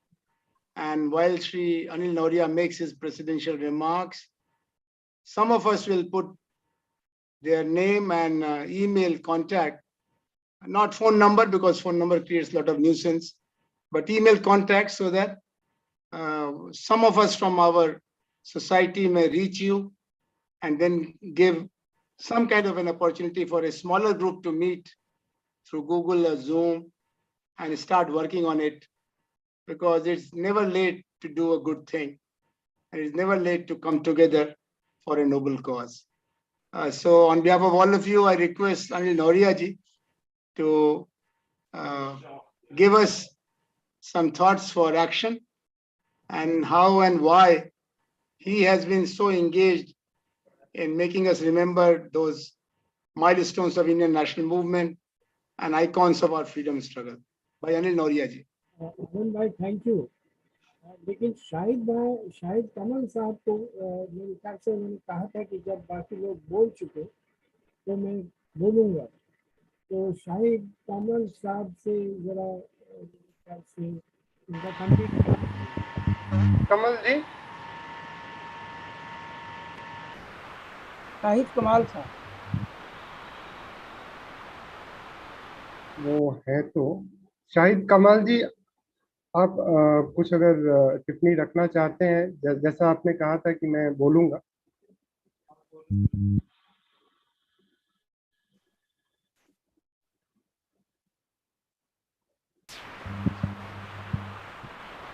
शायद वो reachable नहीं है।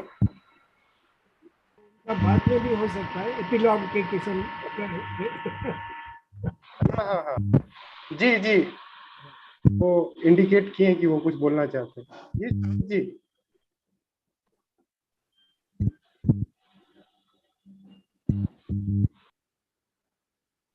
जी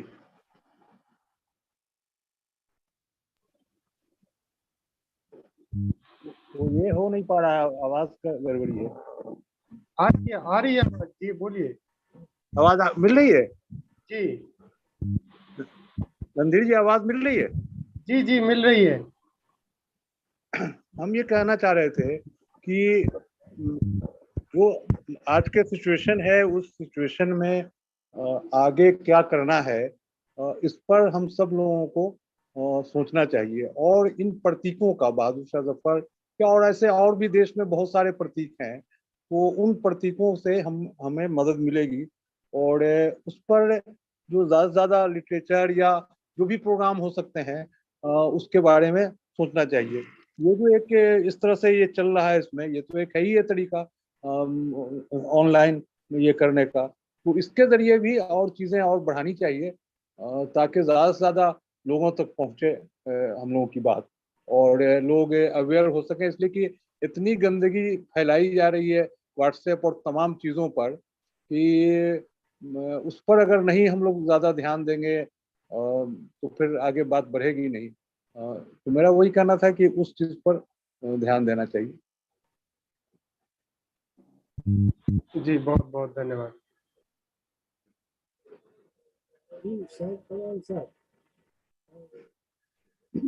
जी अनिल नौरिया जी, ये आपको request करूंगा कि आप अध्यक्ष भाषण दें। शाहिद कमाल साहब को याद दिला दो कि एक कमेटी बनी है जिसके वो अध्यक्ष है यूथ के लिए, और उसका यही काम, मेरे ख्याल से यही एजेंडा बहुत अच्छा है जो उन्होंने अभी हम सब के लिए भी रखा।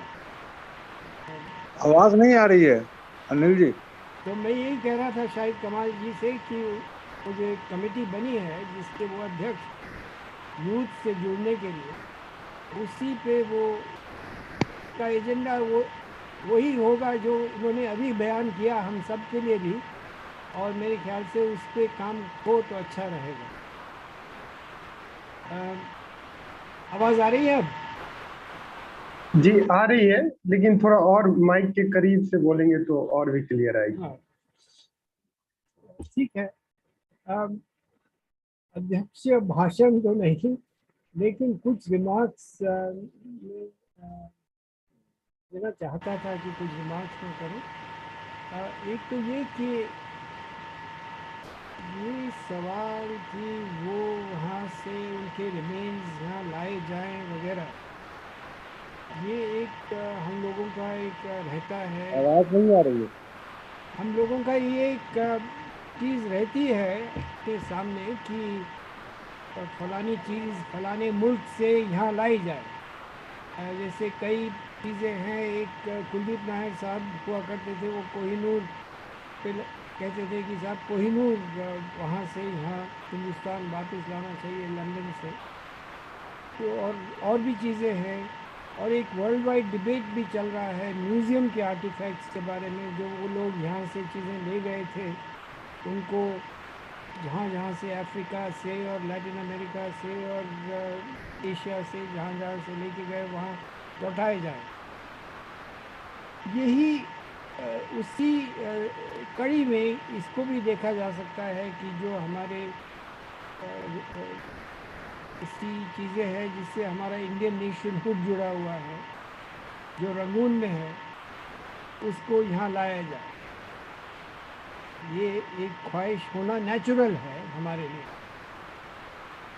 लेकिन उसके साथ साथ ये भी याद रखना है कि हमारे देश में माहौल उसके अनुकूल होना चाहिए कि जो चीज़ हम यहाँ लाएं उसको हम ठीक से संभाल के भी रखें और उसको ठीक से हम प्रस्तुत कर सकें और उसको ठीक से एक मेमोरियलाइज भी किया जा सके। पर ये जो डिमांड है कि बहादुर शाह जफ़र के रिमेन्स हिंदुस्तान वापस लाए जाएं, इसकी सिग्निफिकेंस में एक और कॉन्टेक्स्ट में देखा। वो कॉन्टेक्स्ट ये है कि ये डिमांड तो हमें करता ही रहना चाहिए, लेकिन जिस कॉन्टेक्स्ट में ये डिमांड करना ज़रूरी और आवश्यक और मेरे ख्याल से सिग्निफिकेंट है, वो है हमारा पीपलहुड का डेफिनेशन।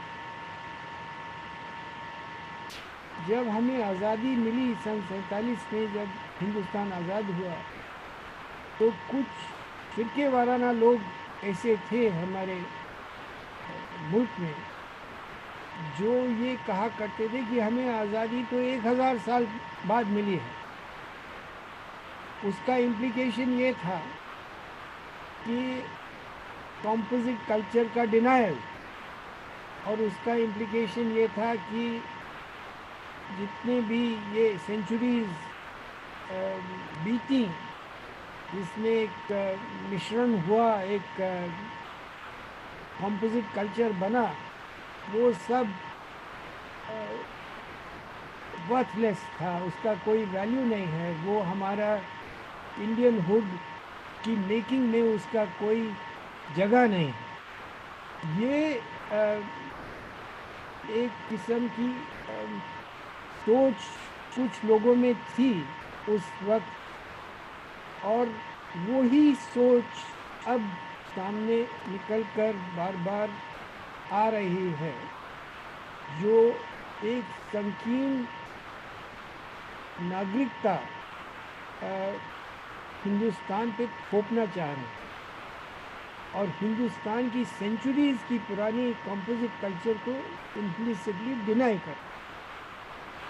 अब ये जो डिमांड है कि बहादुर शाह जफर के रिमेन्स यहाँ लाए जाएं, ये उस संकीर्णता को चैलेंज कर,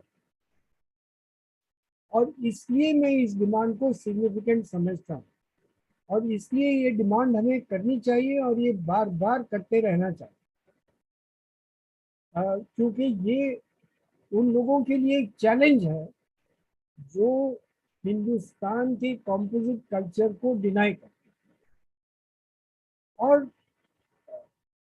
उनके लिए चैलेंज ही नहीं है, उनके लिए बड़ी ऑकवर्ड सिचुएशन पैदा करता है, क्योंकि जो उन्होंने अभी एक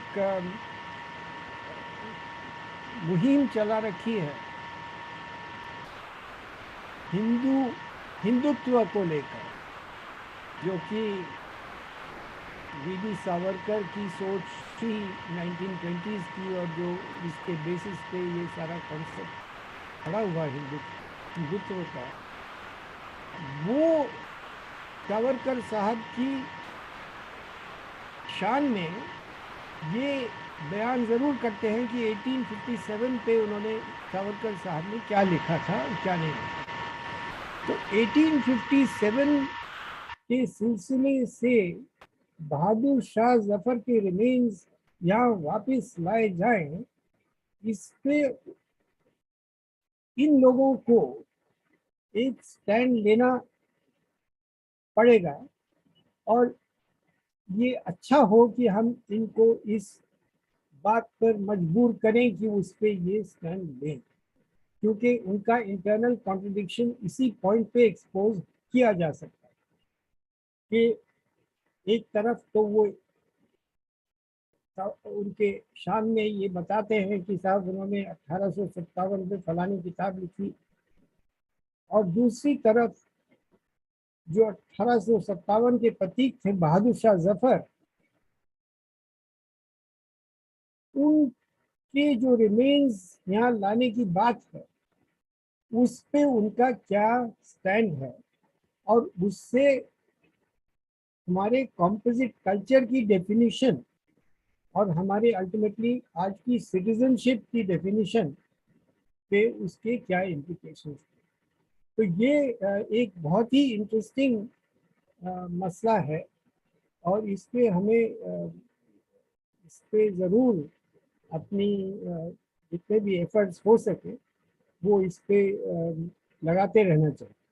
और 1857 की स्टडीज़ मैं समझता हूँ कि ये बहुत ज़रूरी है कि ये होती रहे, इस पे हमारे यूनिवर्सिटीज़ में सब लैंग्वेजेस में तवज्जो दी जानी चाहिए। ये शम्स ने सही कहा कि 1857 was probably not the first war of Indian independence, उससे पहले भी रिवोल्ट्स हुए, और उन पे भी लिखना बहुत ज़रूरी है, क्योंकि उन चीज़ों को भुलाना नहीं चाहिए, ना भूलने देना चाहिए। और राइटिंग का जहाँ तक सवाल है, जिस पे प्रेम ने इशारा किया कि हिंदी की क्या राइटिंग हुई और अंग्रेज़ी में क्या राइटिंग हुई 1857 को लेके, मैं समझता हूँ कि इस पे भी स्टडीज हो तो अच्छा है। मार्क्स ने उस ज़माने में लिखा था, और जो क्रूअल्टीज इंडियन साइड से हुई थी और जो ब्रिटिश साइड से हुई, दोनों पे उन्होंने ये रिमार्क किया था कि जो दोनों को रिकॉग्नाइज किया था मार्क्स ने। और ऐसे ही जवाहरलाल जी ने ग्लिम्पसेस ऑफ वर्ल्ड हिस्ट्री में भी जो लिखा है, उसमें भी ये लिखा कि कानपुर का जो इंसिडेंट हुआ, उससे भी अंग्रेज़ों की कुछ उनको इतना रिजेंटमेंट हुआ कि उसकी बदलाखोरी में उन्होंने 100,000 टाइम्स क्रूअल्टी करके दिखाई। और इसी बात पे मार्क्स ने भी इशारा किया। मेरे ख्याल से 1857 में उन सोर्सेज को भी स्टडी करने की ज़रूरत है जो कि इंडियन है, लेकिन उनका उस वक्त का जो पर्सपेक्टिव था वो 1857 के राइजिंग की सिंपैथी में नहीं था। क्योंकि उनकी राइटिंग्स में से भी कई चीज़ें निकल के आती हैं। मिसाल के तौर पर सर सैयद की अगर आप राइटिंग्स देखें तो सर सैयद 1857 में जब राइजिंग हुई तब सर सैयद की पोस्टिंग थी बिजनौर में। वो बिजनौर के डिस्ट्रिक्ट एडमिनिस्ट्रेशन थे, शायद असिस्टेंट कलेक्टर या कलेक्टर थे बिजनौर के। और उन्होंने 1857 की राइजिंग बड़ी नज़दीकी से देखी, और क्योंकि वो एडमिनिस्ट्रेशन के हिस्सा थे तो उनके पर्सपेक्टिव तो एंटी ब्रिटिश नहीं हो सकता था। लेकिन फिर भी उन्होंने एक किताब लिखी, असबाब बगावते हिंद, असबाब बगावते हिंद।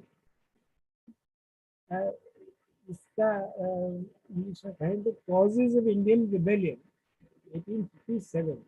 ये ट्रांसलेट बहुत अरसे तक नहीं हुआ, और फिर जब हुआ तो अभी रिसेंटली कुछ ही 10 साल हुए होंगे, जावेद अशरफ साहब ने, तो JNU में आनंद भाई जानते होंगे,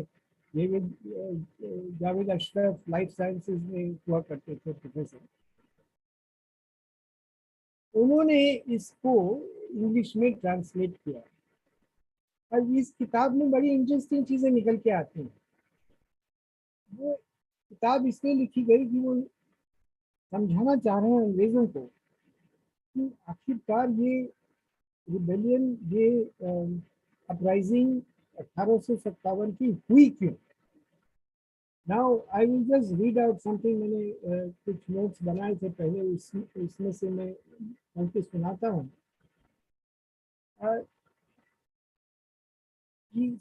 There is much that Sir Syed says in this book to the British, literally between the lines. Within the framework of his general support for them, he is able to tell the colonial rulers some home truths. इसकी मिसाल, he outlines one principal overall cause for the events.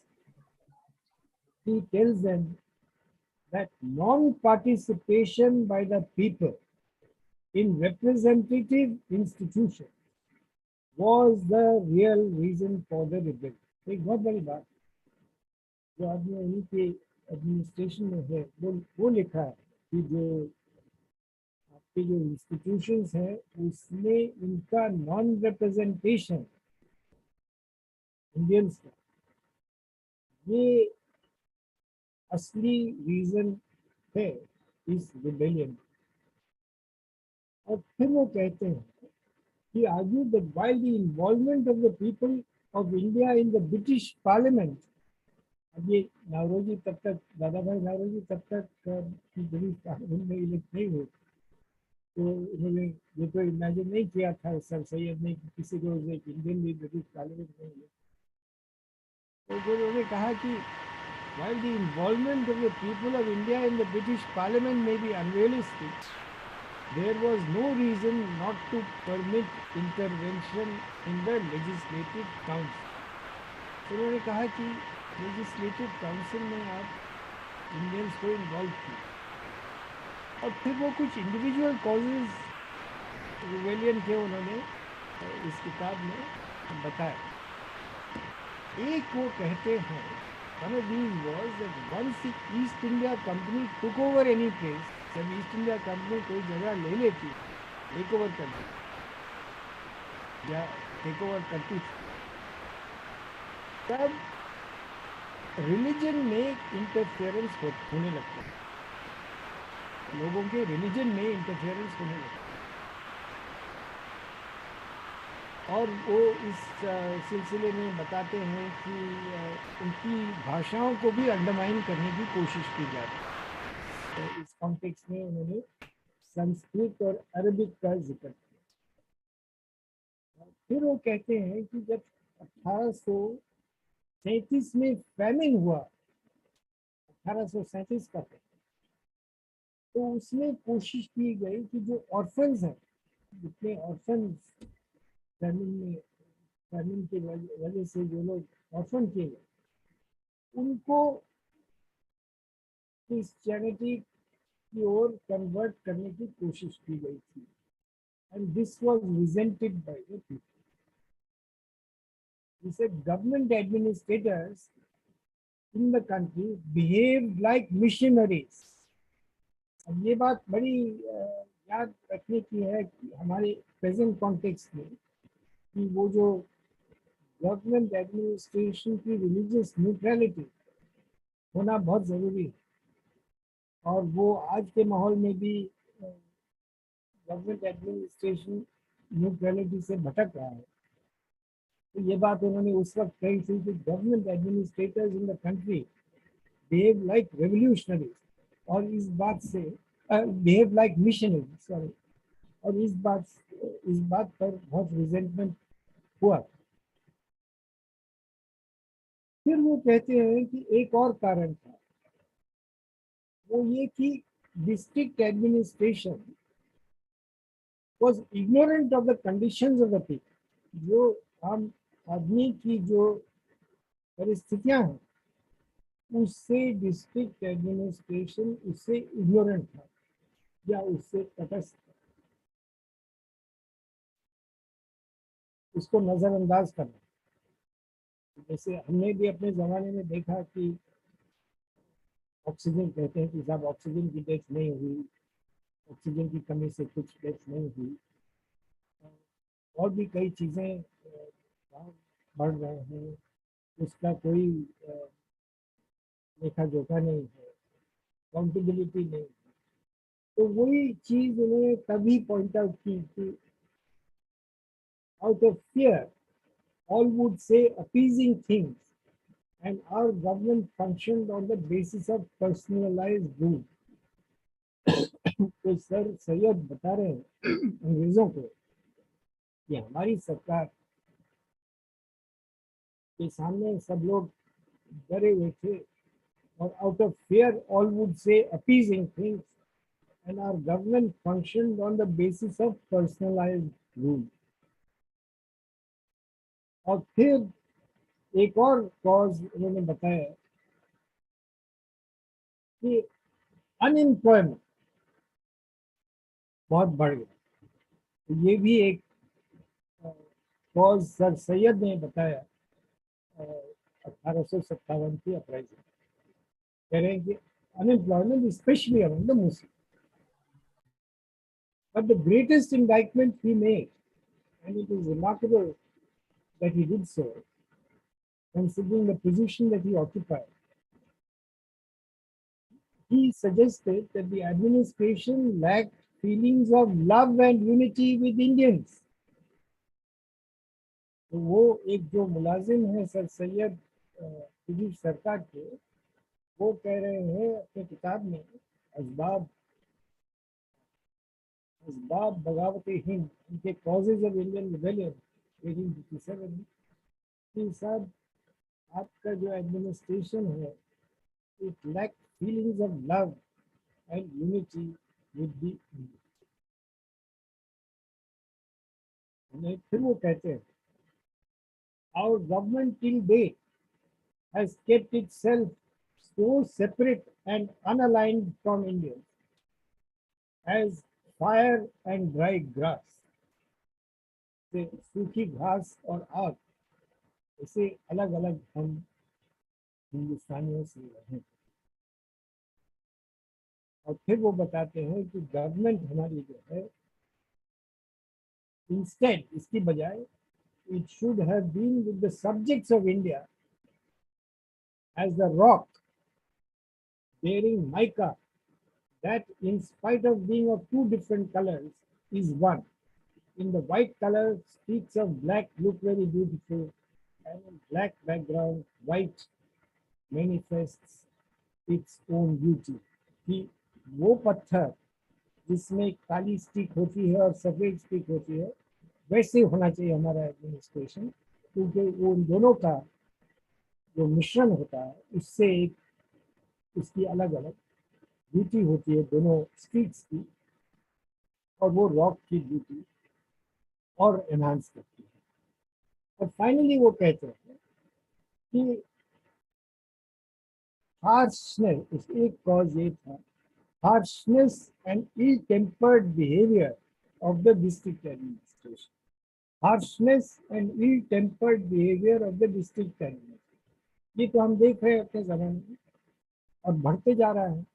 जैसे अभी उत्तर प्रदेश की जितनी खबरें आती हैं police वहाँ कैसे बिहेव कर रही है ये हमारे सामने है, और वहीं नहीं जगह जगह हिंदुस्तान में ये हो रहा है। तो ये सबक सीखने के हैं। और अंत में मैं बस ये बोलूँगा कि जो एक चीज़ और कि जो ब्रेन में जिक्र किया था वो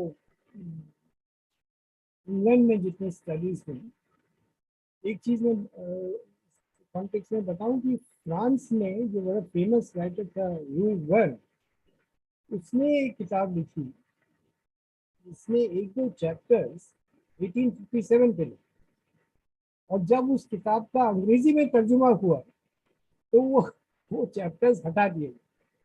तो हमारे यहाँ एक स्कॉलर है स्वाति दास गुप्ता, उसको मैंने जब ये बताया तो फिर उसने वो चैप्टर्स ढूंढे और उन चैप्टर्स का तर्जुमा किया और उसने अपना PhD भी की। वो दिल्ली यूनिवर्सिटी में फ्रेंच पढ़ाती थी स्वाति दास गुप्ता।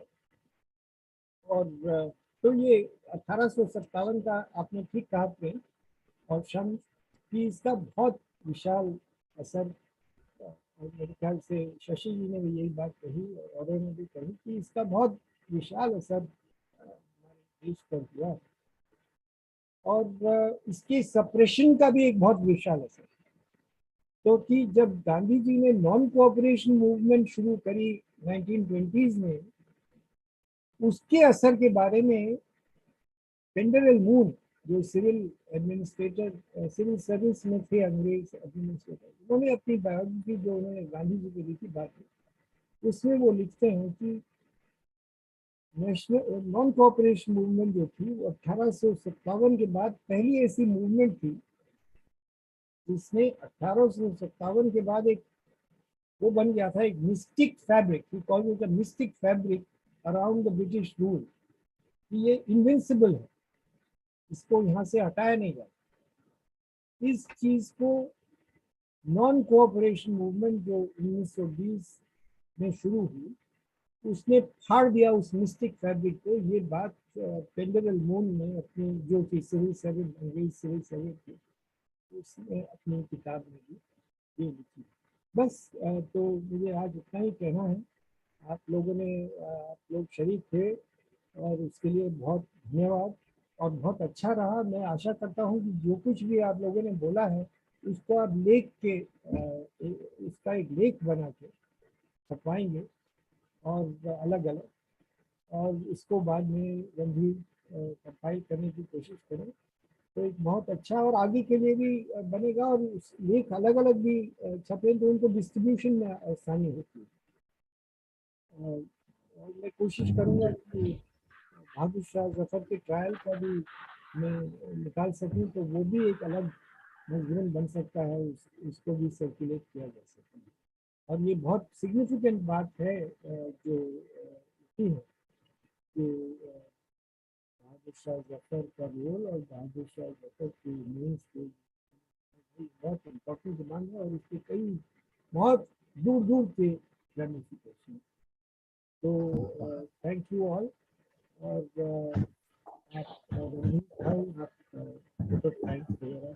बहुत बहुत धन्यवाद सर, बहुत बहुत धन्यवाद। और आज का सेशन जो है बिल्कुल बहुत ही ज़्यादा इंफॉर्मेटिव रहा, और जो हमने जिम्मा लिया है आप सभी लोग, ये जाने से पहले, क्योंकि फिर भूल जाएंगे, 14 मई को अल्लाह बख्श की डेथ एनिवर्सरी है, तो मेरी तजवीज़ ये थी कि हम शम्स को, जिन्होंने किताब लिखी है अल्लाह बख्श पर, उनको इस दिन उनका एक प्रोग्राम रखें। अल्लाह बख्श वो शख्स थे जो सिंध के प्रीमियर होते थे, और उनको हटा दिया गया था क्योंकि उन्होंने क्विट इंडिया, वो कांग्रेस में नहीं थे और लीग में भी नहीं थे, उनकी अलग पार्टी थी। लेकिन जब क्विट इंडिया मूवमेंट शुरू हुई तो उन्होंने एक बयान दिया था जिससे ब्रिटिश सरकार नाराज हुई, उनको डिसमिस किया और 6 महीने बाद उनका मर्डर हो गया। तो वो टू नेशन थ्योरी के भी खिलाफ थे, क्योंकि जब two nation resolution, Pakistan resolution जब पास हुआ मार्च 1940 में, तो अप्रैल 1940 में अल्लाह बख्श ने दिल्ली में एक बहुत बड़ी कॉन्फ्रेंस, मुस्लिम आज़ाद मुस्लिम कॉन्फ्रेंस बुलाई थी, जिसमें टू नेशन थ्योरी के रेजोल्यूशन को रिजेक्ट किया। तो ये एनिवर्सरी, उनकी डेथ एनिवर्सरी 14 मई है, और मेरी तजवीज़ ये है कि शम्स को बुलाकर इस रोज भी एक मीटिंग करें। बहुत बढ़िया, बहुत बढ़िया, बहुत बहुत धन्यवाद। तो आप सभी लोग, जो भी लोग जुड़े, आप सबों का बहुत बहुत तहे दिल से शुक्रिया अदा। और आदरणीय चेयर ने बहुत बेखूबी तरीके से अपनी बातों को रखा, और काफ़ी गहराई से, और वाकई 1857 की जो क्रांति है वो एक लॉन्ग लास्टिंग एक्सपीरियंस है इंडिया की, और उसको हम जितना समझेंगे उतना ही गहरा तरीके से हम आज की समस्याओं का और जो आने वाला भारत है उसको और भी खूबसूरत बना सकते हैं। तो इतना ही कहते आप सभी का बहुत बहुत शुक्रिया।